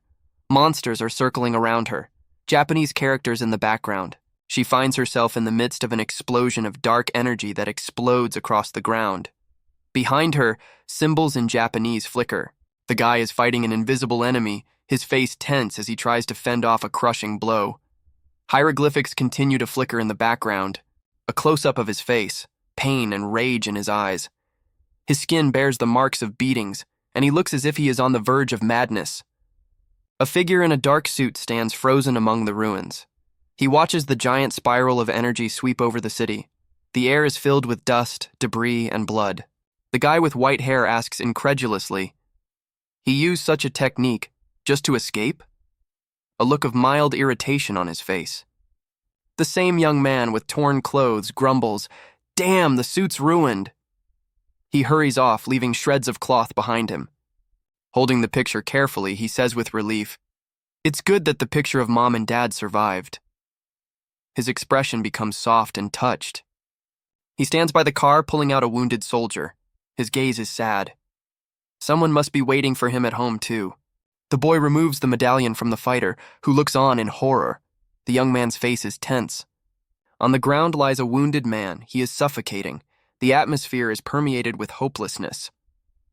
The boy clutches the locket tightly and says, "I'm not leaving you here." The look is determined and collected. Another young man with long gray hair declares, "The story of the one lurking in the shadows is not over." There is confidence in his voice. An old man with a distorted face and a wicked grin threatens, "Watch everything die around you, just wait." His eyes glow ominously. The boy among the sharp thorns mutters, "I can't let it get to the shelter. What a marvelous seed of the abyss." On his face is a mixture of despair and rage. He lies among the rubble, his body covered in scars. Whispers, "I have to make it, as fast as I can." Panorama of a destroyed city. Wreckage of buildings, smoke, and a damaged drone in the middle of the street. The drone rises, its propellers spinning at breakneck speed. A female officer with long blonde hair, wearing a military uniform, gives the order, "Drone team, start inspection immediately. The rest of you, full alert." Soldiers scour the ruins, scrutinizing each area. The military man, with a startled expression, reports, looking at the clipboard, "Director, the monsters are already—" An officer stands on a dais, watching the horizon. Below is a destroyed city. Close-up of her face, tension in her eyes. She utters, "They're all—" A ruined landscape, everywhere the bodies of giant defeated monsters, traces of a large-scale battle. The officer gives the order, "Check the drone footage and report back." "Yes, ma'am," the soldier replies. A woman with white hair stares intently at the destroyed landscape. The text states that the hunter, Lieutenant Kagawa, survived the bombing and destroyed all the monsters. General outline of the destruction. In the center is a torn monster, emphasizing the scale of the carnage. Caption, "Lieutenant Kagawa destroyed all of them." Against the backdrop of the ruins, Kagawa stands proudly, holding a small drone in his hand. In front of him is his superior, watching intently. A man in a dark suit examines the damaged drone. "The SD card is intact. I should be able to recover the data." Kagawa hands the clipboard to the officer. The woman stares intently at the screen. A drone lying in the background. An officer with a serious face analyzes the information, about to review the video. The screen shows Private Kagawa entering the battle zone, whereupon the monsters are killed instantly. The text emphasizes his exceptional strength. Soldiers examine a giant sharp piece of debris, possibly part of a weapon. Behind is the ruins. One of the fighters stands in front of a purple energy blast. There's tension in his eyes. He's holding a weapon. Caption, "This is..." 3 items are shown: a vial of liquid, a magical elixir that enhances strength, an ancient dagger, an A-rank weapon, and a mysterious cube. They lie amidst the purple smoke. One soldier warily asks his comrade what he has found. Only the upper part of his body is visible. He is carrying a wounded man. The wounded man denies having found anything of value.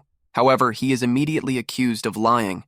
A gloomy shadow appears at the bottom of the frame. Fallen from fatigue girl soldier lying on the ground. Nearby is a partner with a box in his hands. The military man examines the golden container with interest, pondering what rarity lies before him. An irritated soldier declares, "It's already a crime to appropriate something found that belongs to the squad." The helmeted soldier stares sternly ahead, holding the precious box and blade firmly in his hands. A fighter with a band-aid on his nose wonders how to properly divide the valuables he finds. Another soldier tries to diffuse the tension by insisting that he really needs this particular item. One of the fighters is sharply opposed to the idea of sharing the artifact, his voice sounding harsh. A conflict arises between 2 soldiers. One threateningly states that the other has no choice. Between them is a box with a relic. Grinning, a guy in a military uniform clutches a mysterious gold box in his hands. Behind him are ruins and the figure of another soldier. He looks satisfied. He's still holding the box, but now his face is shadowed. The look is frightening, his eyes glittering with an ominous light. The text says, "This is a golem relic." The ruined city is in panic. People are rushing to the shelter number 6. A giant monster looms in the distance. Terror and chaos are in the air. A muscular man with short white hair and a scar stands against the ruins. His gaze is focused. He has finally reached his destination. 2 soldiers are standing on the roof, a heavy cannon nearby. They are observing the situation, preparing for a possible attack. The city streets are shown from a height. People are moving quietly, unaware of the impending threat. Everything seems to freeze in anticipation. A bearded man anxiously watches a group of strangely dressed hooded men. His gaze is full of questions. A white-haired young man stands surrounded by armed fighters. His tense body and confident posture reveal a dangerous opponent. He looks closely at the ghostly figure and notices that he doesn't feel a strong aura from it. Immersed in thought, he concludes that without a strong defense, this place is doomed. He worries about the lack of strong allies. A muscular warrior with scars on his back stands in front of a man with a wide-brimmed hat. The blind man seems to be tense. The ash-haired young man glances suspiciously to the side, wondering if the man in front of him is really blind. The blind man notices. The guy's blood is unusually thick, and he may have come from outside. The stranger's face appears in close-up. A half-smile plays under the blindfold. The young man nods, confirming his hunch. The blind man laughs merrily. He feels he has found the one he was looking for. The guy assures me he has no evil intentions and offers information for a fee. The stranger gladly agrees. He is ready to pay for the necessary information. The guy looks at the money and hesitates. The currency seems unfamiliar to him. Tramp looks forward to it but clarifies. There are a few things to figure out first. The mysterious man with the blindfold says softly, "Can I ask you a question?" He turns to the second man ironically. "A monk calling me Your Excellency?" A fake, no less. Laughing, the man in the hat removes his disguise. "Ha ha ha. You got me, it's just a hobby." The white-haired guy points to the blindfold. "What about you hiding your eyes?" The stranger chuckles nervously. "Ha ha. You're annoying, though." He covers his face and complains. "Recently picked up an eye disease." The guy stares intently. "No. Even blindly I can see that chilling light." He concludes, "He is clearly hiding his power. It looks like there is a wolf in sheep's clothing hiding in this hiding place." The young man, showing off his muscles, calmly asks, "So what do you want to know?" The man with the blindfold finally clarifies, "Tell me what's going on outside." Then he adds, "There are armed forces gathered at the walls. Soldiers with machine guns and heavy weapons are lined up on the roof of the high-rise. They're ready to fight. 2 people are walking in the city, one with silver hair and bare torso, the other in armor. There are people, machinery, and signs of destruction all around.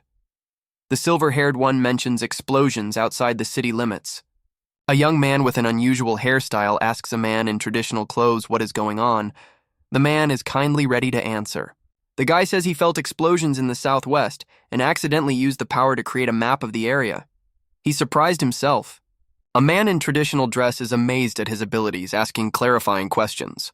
He thanks him for his help, and the guy nods modestly in return. The boy looks thoughtfully after the man who is leaving. His gaze is troubled by uncertainty. Showing a body covered in scars, he admits he cannot accurately estimate the enemy's numbers. A young man with an unusual hairstyle wanders the streets, pondering how strange it is to see such a strong fighter on the loose. A guy with silver hair, his back turned, suggests perhaps they are defending humanity from a common enemy. Behind them are rows of soldiers. On the window of a fashionable store there is a sign, "Come again." The atmosphere is calm.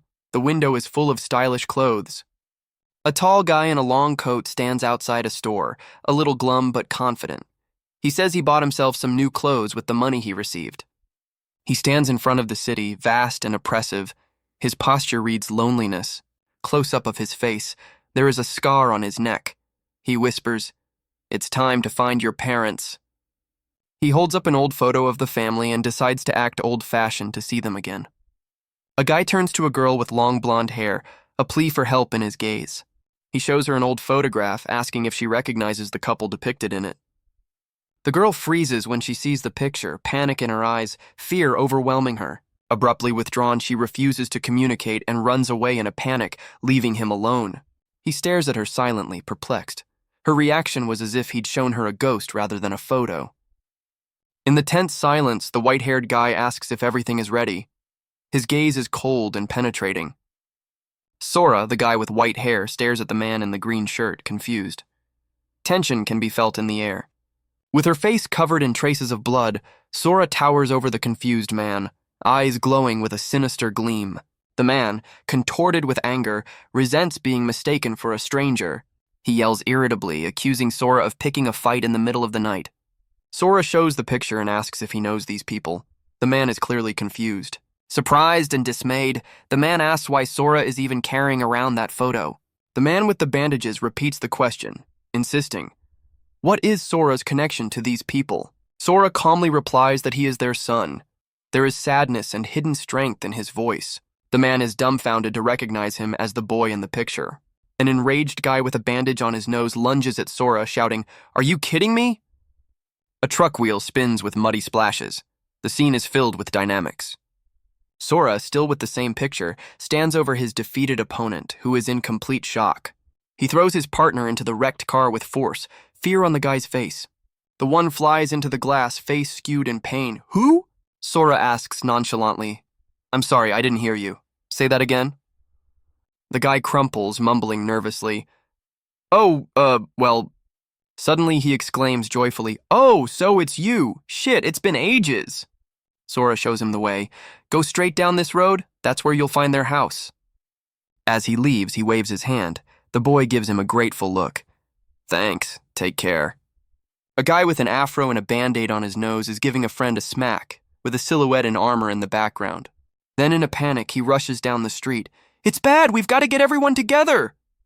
Sora walks down the dark street, realizing the bandits know where his family lives.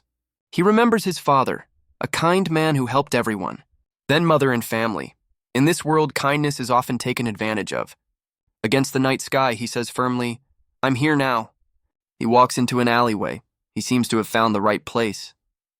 Standing in front of the old gate, Sora hesitates. Does his family really live behind it? He ponders, after so much loss, how many houses are now vacant.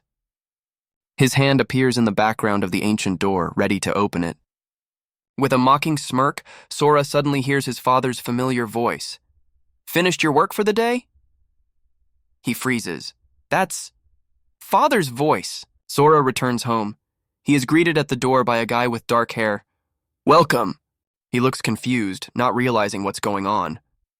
The man in the suit looks at him in disbelief. "Who are you?" His face expresses shock. Eyes open, mouth open. Sora says, "It's me." "Hmm?" the man interjected. Sora remains silent, waiting for a response. "It's me, Sora," he utters, excitement and uncertainty mixed on his face.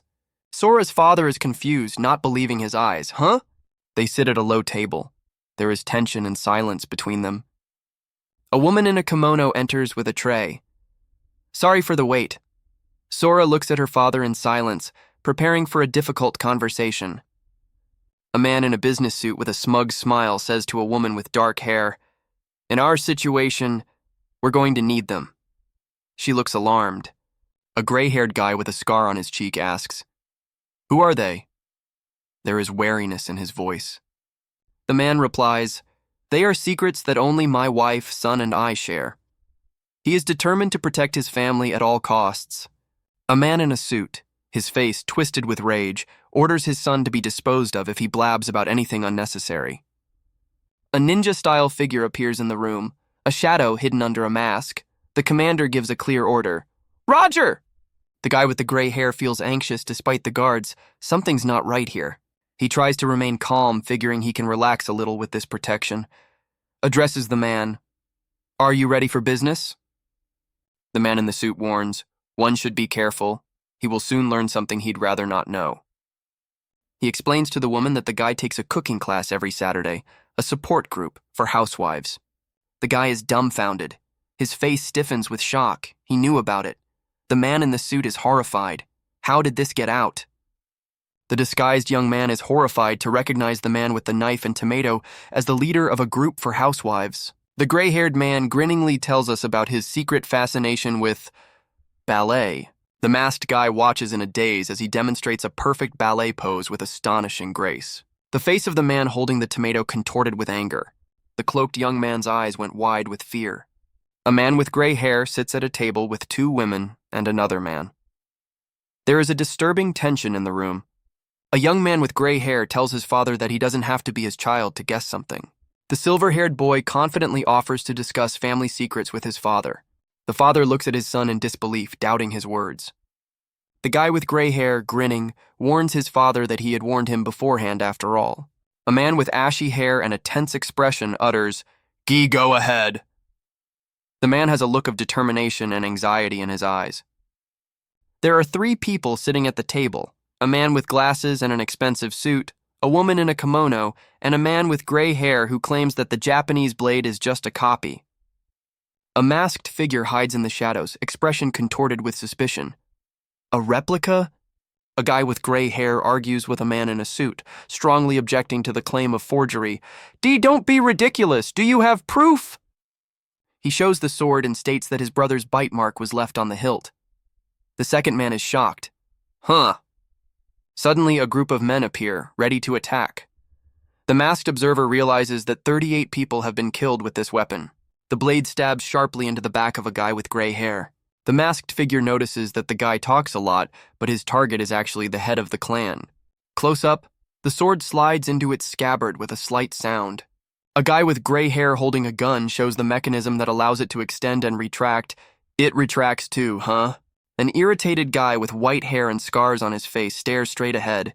His face twisted with rage, he shouts, "You idiot!" A guy with white hair with tears in his eyes hugs another young man. The one looks stunned but happy.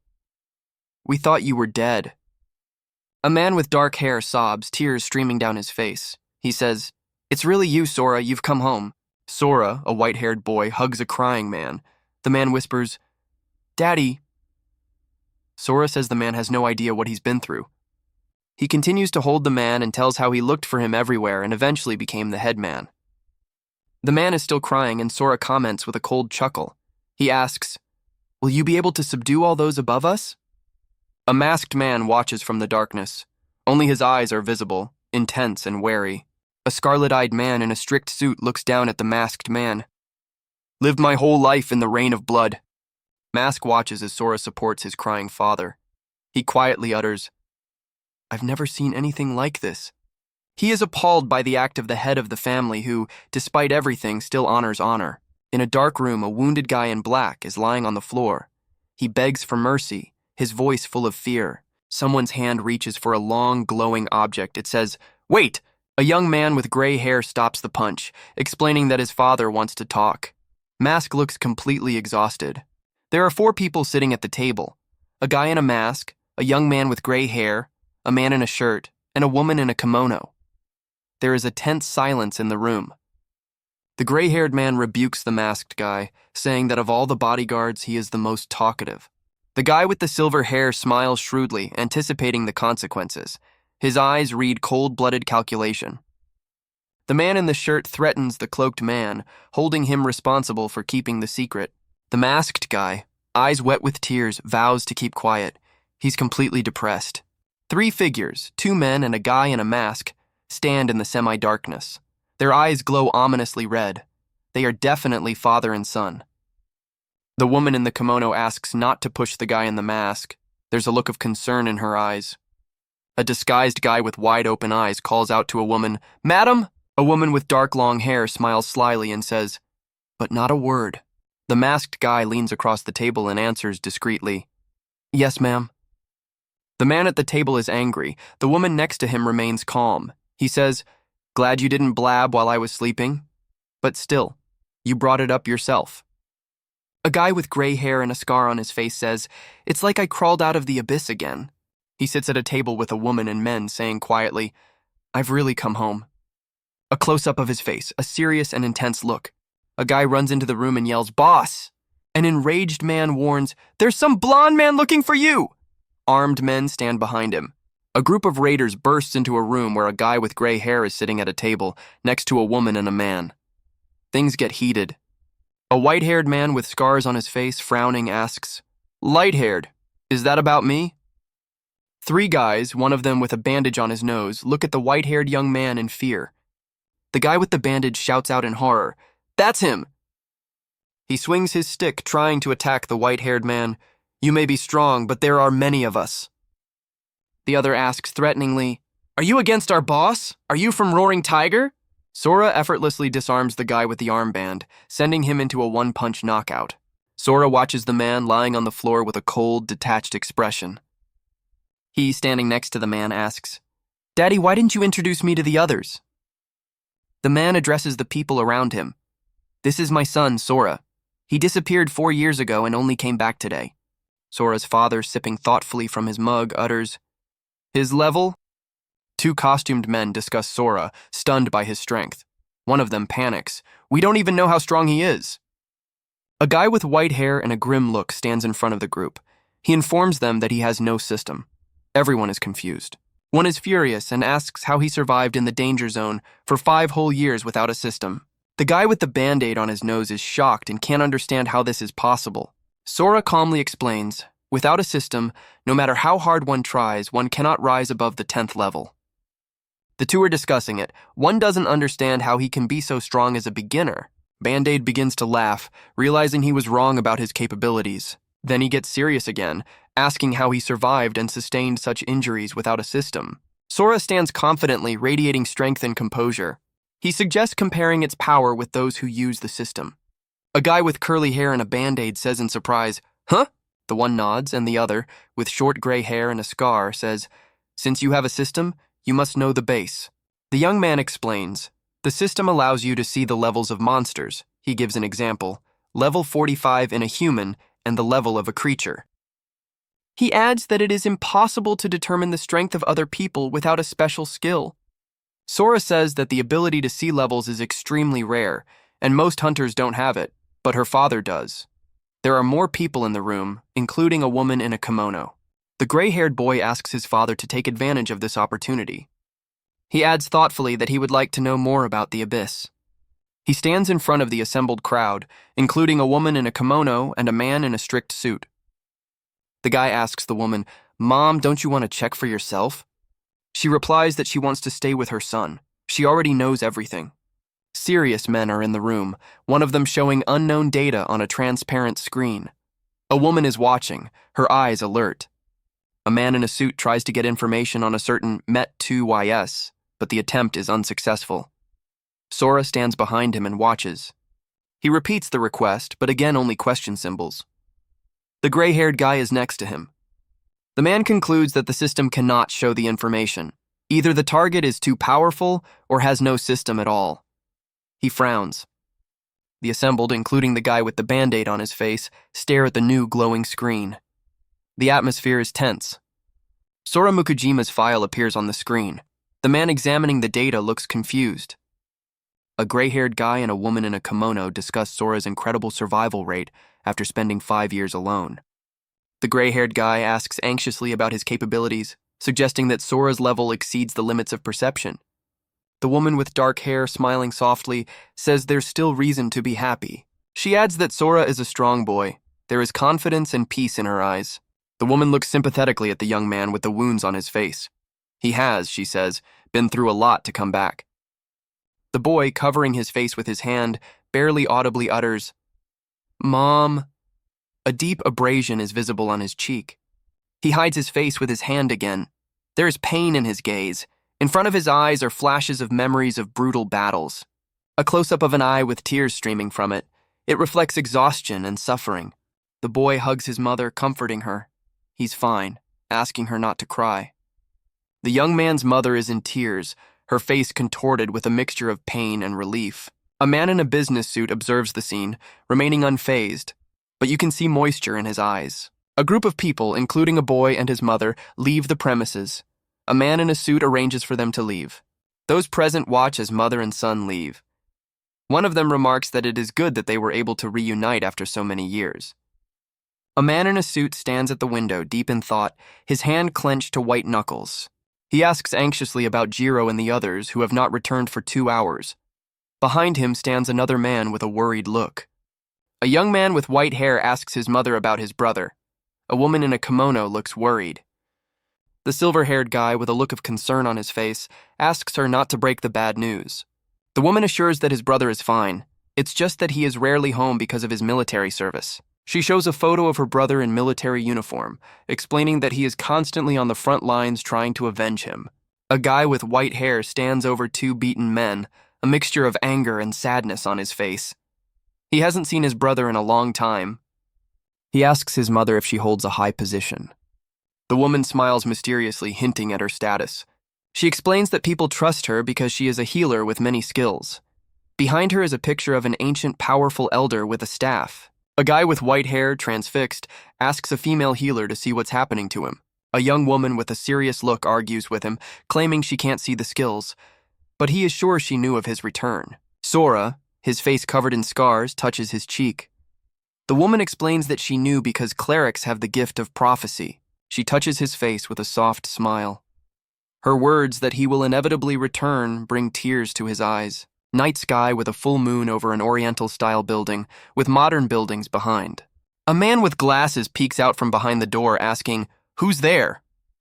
A stout, bearded man with a scar on his forehead appears in the light. He is called the vice chairman.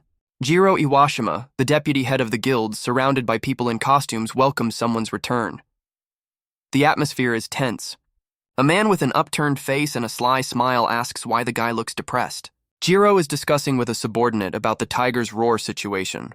He, listening carefully, confirms the organization is indeed connected to the army as he had suspected. An elderly man examines the remains of a monster. The guy who brought them in tried to cover up the damage to get full payment, but he was exposed.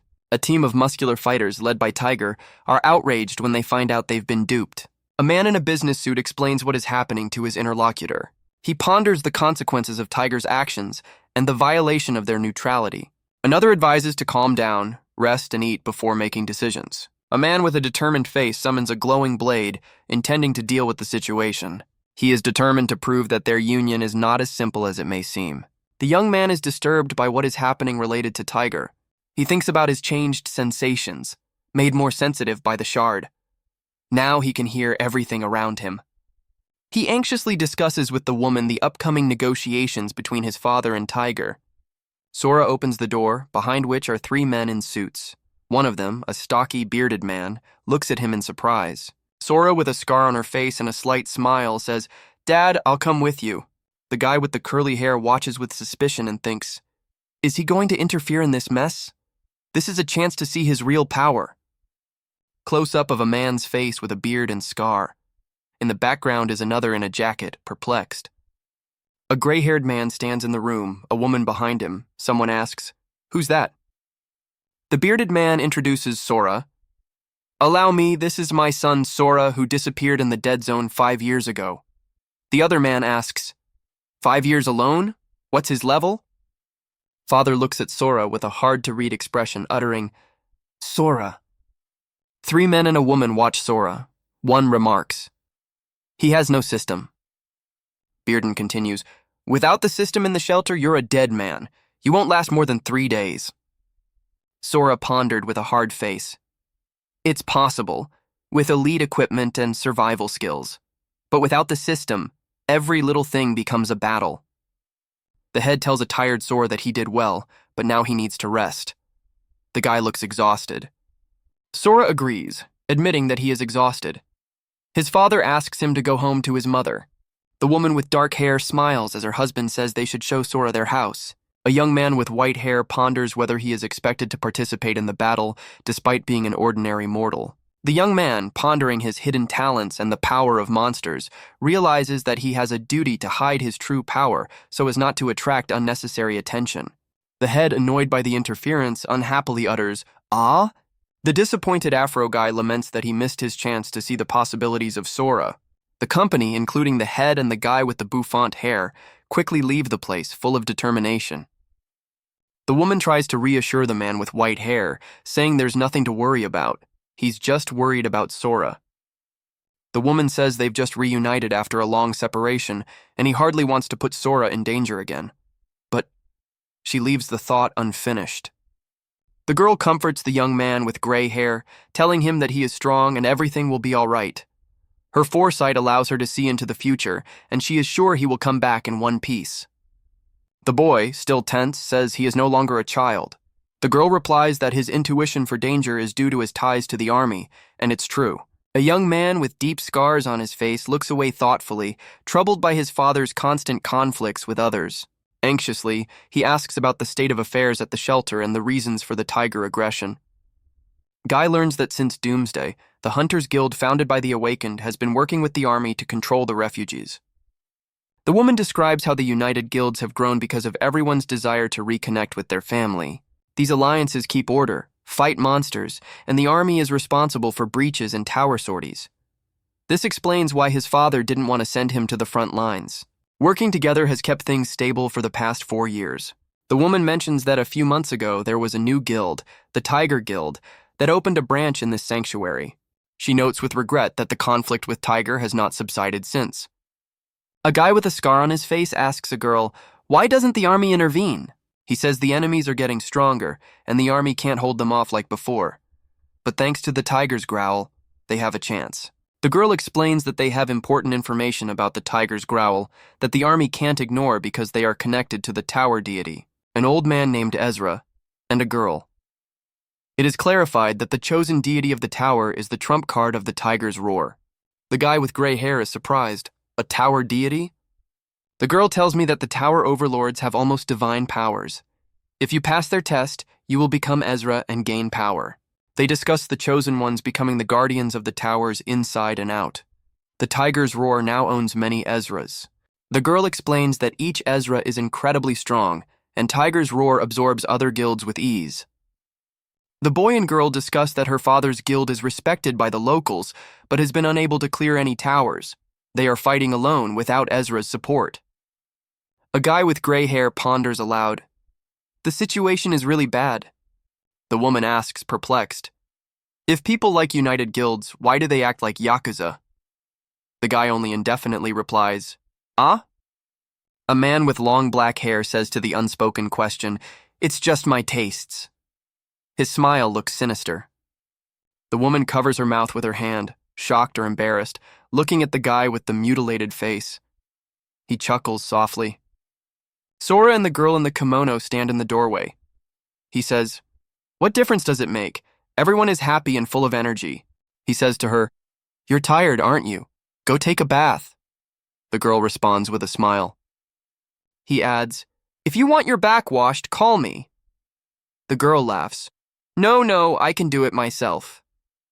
A guy with white hair stands in the middle of the room. He speaks softly. You've really grown up." A close-up of his face. The scars are more visible. The look is sad and detached. He stands at the top and the silhouette of the girl hides below. He says, "It's okay, she's gone." The guy sits at his desk, face down. He thinks, "I didn't know it was that serious." The young man with white hair stands at the door thinking about his father. "I still can't stop worrying." The same guy, rushes across the rooftops like a shadow in the pouring rain. The girl looks out of the window, watching him whiz by. Her gaze is full of concern. A woman with long dark hair says, looking out the window, "Children can be so complicated." Description: Sora's father, Sakuya, has gone to the Ryowa Tiger Guild to meet with the allied organization. A group of men in suits can be seen. One of them, probably Sakuya, is holding a sword. Sora stands on the roof of a tall building looking out over the city. "Everything's going to the center, huh?" "Whatever. It's easier that way." Sora against the dark sky, an abrasion on his cheek. He looks determined with a slight smile. Sora is standing amongst a crowd of people in suits. He looks lost and a little dazed. He thinks, "Why am I dizzy?" Sora cries while covering his face with his hand.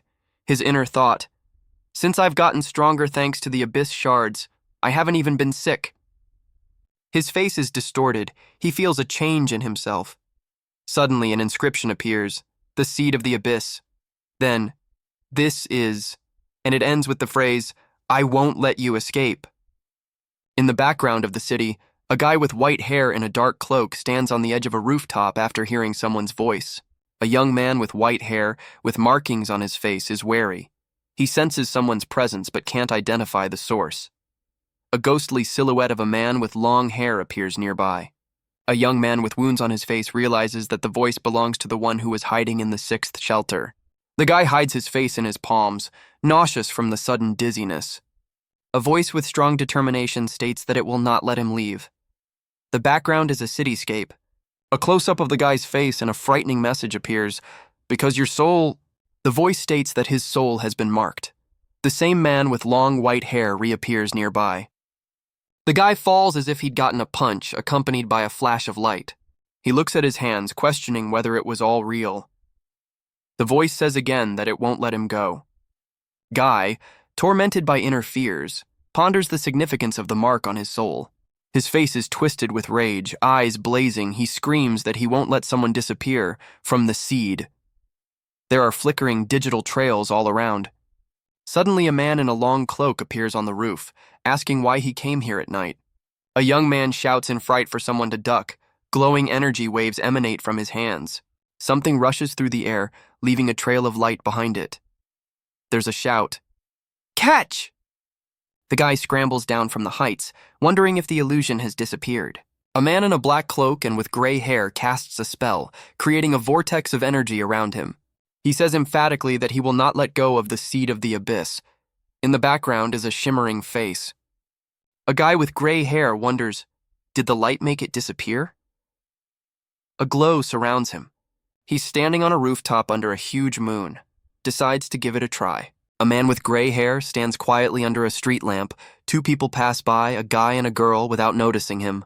A young man with white hair and a scar sadly whispers, I think I'm beginning to understand. His gaze is full of sadness and restrained emotion. He continues. If he stays in the dark for more than 7 seconds, something inside him awakens and he feels sick. He points to his chest. He adds, if he loses control, his speech changes as if someone else is waking up in him. His expression is anxious and tense. Two faces of a guy are depicted, a normal one and a distorted one as if he were split. The inscription, because your soul is marked by me. The girl looks at the guy with a startled look and asks, Chunibyo? The guy is confused and slightly annoyed, his face once again filled with anxiety. He walks down the street, covering his eyes. A bright light causes a sharp sound in his head. The tension builds. After being outside for a while, the creature disappears and he regains consciousness. You can see the relief. Sitting in the dark room, he realizes that he didn't feel this way before because of the sunlight and the lighting of the house. His face expresses a mixed feeling of understanding and reassurance. Inside it, a dark personality reappears. An inscription appears, the seed of the abyss. There is terror and despair in his eyes. A huge shadow with burning eyes appears, grabbing his arm. The creature declares, I won't let you leave. The boy looks frightened and doomed. A young man with gray hair and scars on his face is anxiously pondering. He realizes that he could be attacked at any second, but the most important thing is to find his father. He stands, and a ghostly, distorted figure appears behind him, whispering, I won't let you go. This is the seed of the abyss. The guy, annoyed, waves off the woman who says sharply, Shut up! A guy walking down the street is shown from an aerial view. He is followed by several people and a car is passing by. He hides in the shadows by the car and the headlight illuminates his face. The boy notices that the creature does not appear in the light. His wariness increases. He ponders that the united guilds are no longer needed by the army, and this could threaten his father. He isn't sure how many guild fighters are hiding in the hideout, but he knows there won't be an alliance. They'll be operating in secret. Guy concludes that there is a serious risk that the united guilds could be destroyed. In the final scene, he is ready to protect his mother and father at any cost, even if he has to destroy them all. His eyes blaze with determination as the darkness thickens around him. A young man with gray hair and marks on his face thinks aloud, Is it possible to return to quiet times? He stands with his back to the group of people, a look of doubt on his face. He hides behind a column, grinning, realizing he's made it. Guy worries, wondering how his father will handle the upcoming negotiations. The man admonishes the young man that force is a last resort, and he silently agrees, nodding. The guy takes in the words he's received with a smile. The young man with ash-gray hair is once again immersed in wondering whether his father will wait until the very end. His expression becomes tense, anxiety and determination struggling in him at the same time. He orders the others to clear the way, sensing the situation getting out of control. One recalls that it's been quite some time since the boss last drew his sword. A guy in an austere suit with an angry expression on his face prepares for battle. Electric sparks erupt around him. The text reads, "Time is almost out. Will he be able to overpower the meter-long shadow?" A close-up of a young man's face seized with anger. His eyes are glowing scarlet with pulsating lines running across his skin. Caption: Tsuchida. His hand abruptly yanks the glowing blade from its sheath, accompanied by flashes of power. He shouts out, "Show yourself!" The young man rises into the air, aiming his weapon towards the unseen enemy. The blade slices through the building, leaving a blue energy trail behind. He yells, "And fight me!" A powerful energy blast demolishes the structure, leaving only debris and dust. Tsuchida's face twisted with rage and will, his pupils blazing with scarlet light. He rushes forward. A man with long hair and beard, with a scar on his face, stands confidently among his subordinates. There is an air of menace about him. The young boy, wide-eyed, shocked and horrified, with wounds on his face, exhales. "Huh?" He stands back, holding a shining blade against the backdrop of a ruined building. The scale of the destruction is impressive. Tsuchida, in a classic suit, calmly holds his sword, the expression on his face serious. He utters, "Huh." A man with glasses, the leader, stares intently, flanked by two indistinct figures. It says, "Hey!" The boss and a young man with gray hair and a scar are discussing something. The boy asks in confusion, "Has he always been like this?" The boss's face is predatory. He grins. "You didn't know? He's known for getting into fights first." The gray-haired guy is angry, his voice rising. He questions the boss's approach. Didn't he himself say that fighting should be a last resort? The boss nonchalantly replies, "Well, yeah, that's what he said at first." The guy looks thoughtful. The boss explains his position. Back then, he still believed that the army could handle everything. A lot has changed since then. For the military, the most important thing is that hunters work and people don't starve to death. They don't care about petty conflicts. He continues, "That's why fists are the quickest way to solve everything. If you win, you don't need to talk. If you lose, words won't help. It's easier to hit first, then talk." A woman stands in the middle of the ruins of the city, a crowd watching her. The guy with gray hair ponders, don't the strong usually avoid unnecessary problems like that monk? He asks his boss, "Did I misunderstand something? Or do you think you can do whatever you want if you have as much power as my father?" A young man with cuts on his face leaned against a man in traditional clothing with a blindfold on his eyes. He wondered if the man was really blind or just ignoring what was happening. A man in traditional attire stands amidst the ruins, with a destroyed city behind him and helicopters in the sky. The scene conveys the loneliness and scale of the disaster. Yukio Shuzenji, a level 75 monk, is shown full length.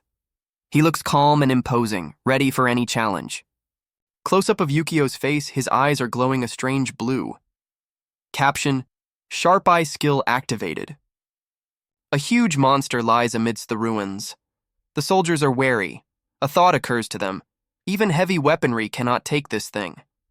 Yukio Shuzenji, labeled as a level 45 monk this time, stands with his head tilted and talks about the need to be careful because of the many strong enemies.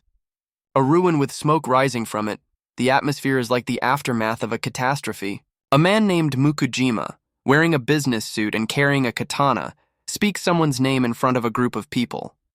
You can feel the tension. An angry man yells at the soldiers standing behind him. He's clearly not happy. Mukujima comments with a scowl on his face about how things have changed since those annoying freaks showed up. The man with the katana, standing among his fighters, utters with regret, "I should have finished you off then." A close-up of his face. He's grinning, all scarred, and quips, "So what are you waiting for? Or are you scared?" Another character, also covered in scars, seems puzzled.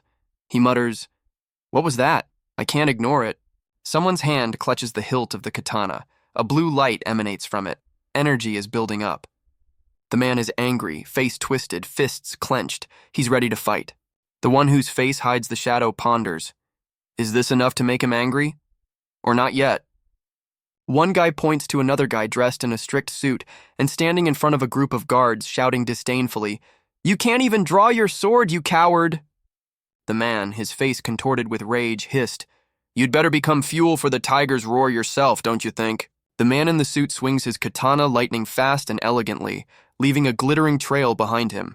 The guy, spinning his katana in a powerful attack, creates a circular strike, against which the ghostly image of a woman with angel wings manifests. A shadow resembling a demon smirks while a guy with a dagger rushes in to attack. The caption reads, "He took the bait." A man in armor blocks a blow with his shield. There is a crowd of witnesses around. Text, "Not one step closer." An elderly man casts a grim grin. "Dare to put up a fight right in the shelter." The caption informs, "Osamu Usui, level 63, class, assassin." A shocked group in costume watches the scene. A guy with white hair exclaims, "Usui? Is he going to join the tiger's roar? What's he doing here?" He continues thoughtfully, "This is a soldier related to the tiger's roar. Such a thing can't just be a coincidence." Guy stands back, looking at the dilapidated building. He can sense the multitude of people present inside. Usui's face changes slightly, his smirk getting tighter. The text confirms, his appearance is no accident. One of the fighters with a sword attacks a man in armor, who defends himself with a shield. There is a man watching on the sidelines. The guy with dark hair thinks with a serious expression, surely this is a tiger's roar soldier. A man in a strict suit stands in front of a guard. The inscription explains, "Duels are forbidden, and violators will be punished according to the severity of their offense." The military man threateningly tells the other that if he does not follow Mukajima's orders, he will be executed. The man in the suit reveals the plan. Get the enemy to strike first so he can then legally detain him. Men in black suits gather around him. Two soldiers are discussing it. One wonders why the other is so openly provoking. The guy in the suit is worried, imagining how he could be locked up for a long time, or just put away. A group of armored fighters are attacking a man with a shield. Their goal is to prevent the plan from failing, or the situation will get out of control. Two military men are wondering why the army is taking the risk. The woman looks worried. The man in the suit admits he doesn't know all of his opponent's motives, but refuses to admit guilt. He also says he believes he was wrongly accused. He's still standing in front of the guards. He insists, if they support the United Guilds, they can't admit a crime without indisputable evidence. An elderly worker points to the ruined areas and states that the blade marks are clear evidence of a duel that took place. A stylishly dressed man, probably a businessman, stands in front of a crowd of guards. He smirks in disbelief and mutters, "You've got to be kidding!" The guy from the first scene, stunned, watches as the other man presents a glowing crystal and insists it's proof of repair, not a duel. A well-dressed man and a man in a cap are facing each other. The former is explaining something the other just doesn't understand. The elderly man in the cap insists that he is the one who decides whether to consider the crystal as evidence and refuses to concede. Now, in a spacious room with many shadows, the man in the cap orders the man in the suit to surrender. A man in a suit, confused and perhaps betrayed, feels the gravity of the moment, a katana visible at his belt. He calls out in desperation, "Bob!" surrounded by guards. Gathering himself despite his fear, he tells his companions, if the enemy is the first to attack, fight. The man in the cap calmly replies that the distance allows to control the situation. The guards will not interfere. Close-up of Bob, a sinister smirk on his face next to the inscription, level 63, assassin class. He tensed, realizing how difficult it is to stop agile opponents, especially if they are assassins. The same guy decides to take Tsuchida hostage to break through. The katana flies towards Tsuchida's face, and the guy warns of the coming attack. Tsuchida activates the sword shield ability, refusing to be a weak link. He explains that agents have unique defensive skills that allow them to analyze multiple attacks. Guy is confident that distance will give him the advantage and he'll be able to block the punch. Sword shield is only capable of blocking swords, but Tsuchida emphasizes its effectiveness is above the stated level. Tsuchida holds back a powerful attack from a level 65 warrior, showing the strength of his defense. He says Mukujima won't penetrate that shield. Wounded but resilient, Tsuchida shouts for Mukujima to surrender. The old man, exhausted but angry, threatens, either surrender or end up in a jail cell with the others. Choose. The man in the suit, his face hidden in the shadows, lowers his gaze, making a hard decision. A group of subordinates in suits anxiously call out to their boss. He is tense, suppressing his emotions, preparing for a decisive action. There's anger on his face. Slowly but determinedly, he unsheathes his katana. The guy comes down with his sword on his opponents in a spurt, creating the effect of a powerful movement. The boss, seized with rage, looks worried and tense. The old man says with a frightening smile, "You finally made a sensible choice." A dispute begins among the subordinates. Some are outraged, considering the boss's actions a show-off, while others defend him, claiming that he is acting for their safety. One of the fighters explains, a raised sword is a signal to be ready, and a lowered sword is a signal to attack. A mighty bearded man in a suit, standing in the middle of the ruins with flaming hands, declares that his strength and personality are underestimated. Two men in suits stand opposite each other, one with a sword in his hand. The atmosphere is heated. One of them, wounded, with his face twisted in pain, loses sight of his opponent's sword. The dark-haired guy attacks the two armored fighters with incredible speed. One of them barely has time to parry. One of the opponents blocks the blow with a sturdy shield that protects against blades. The guy with burning red eyes and rage in his face prepares to strike again. The opponent, though injured, snickers, not understanding how the guy broke through his defense. The bearded man tensed, energy pulsing dimly in his hands, ready to respond. An explosion of energy occurs, scattering debris everywhere. The guy cleaves a huge boulder with his sword, demonstrating strength and control. The man in armor sends his opponent flying with a powerful blow, shattering the stone slabs around him. The fallen guy, in pain and shock, whispers, "It wasn't a sword, it was a hammer." Now, with a sinister face and red eyes, the guy forms sharp blades out of stone and launches them at the enemy. The man in the cap screams in panic, claiming to know the guy's true purpose. The same man backs away, warning of execution if touched, while the guy chases after him. Suddenly, a bearded man appears and shouts, "Stop!" A powerful energy wave emanates from him, shattering the stone blades. One of the pieces of debris hits the man in the cap in the head, causing pain and shock. The soldiers, observing the guy's behavior, shout, "He's mad! Kill him!" And the guy reaches out to the man in white armor, looking for help. The order to open fire is given, and the soldiers fire. A man in a suit with a beard activates power. Powerful energy emanates from him. A huge chunk of rock hits a group of soldiers, one trying to defend himself. A man with a serious face ponders strategy, realizing that they need to stop the enemy from escaping. Another guy in armor, shaken by the sudden attack, gets grabbed by an invisible force. The man in the white shirt moves at high speed, leaving an energy trail. The same man is on the move, looking resolutely forward. One of the villains explains how his ally created a prison stone that keeps him in the shadows. A man in work clothes applies residual magic, leaving a purple mark on the shield. Someone falls into a trap of sharp spikes designed against assassins. The two men holding the hostage laugh, insinuating that without him, the enemy will lose. The man in the cap, smirking, holds out his hand. "Let's get this over with." The guy looks at him in horror. "What?" A bearded man with a gash on his face is shocked. "Is that?" A group of soldiers with weapons in their hands whisper in horror. "Director?" The man in the cap calmly, "Why are you so surprised?" He, standing between the other two, repeats, "Aha, why so surprised?" A figure with a purple glow appears in the background. Panic in the voice of the man in the cap. "Who is it? Mukujima's reinforcements have summoned a hitman?"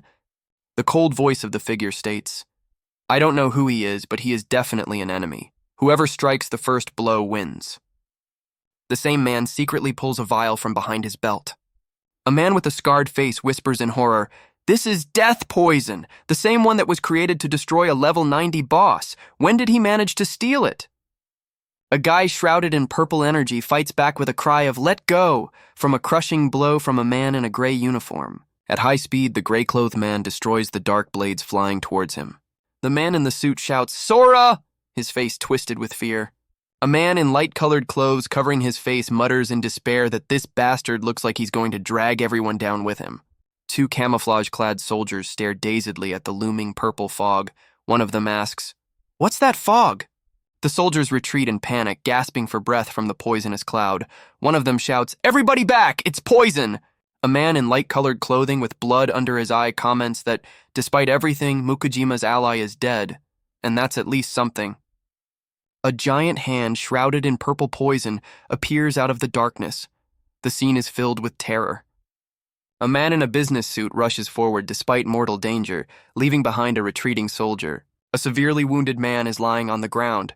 Someone notices that even after a poison that can kill a level 90 boss, he is still moving. The guy with an expression of shock and horror on his face barely utters a word. "Don't say—" Under the moonlight, a creepy figure looms over the bodies of the three men. The same guy, but now he's become a monster with purple glowing eyes. They call him a monster.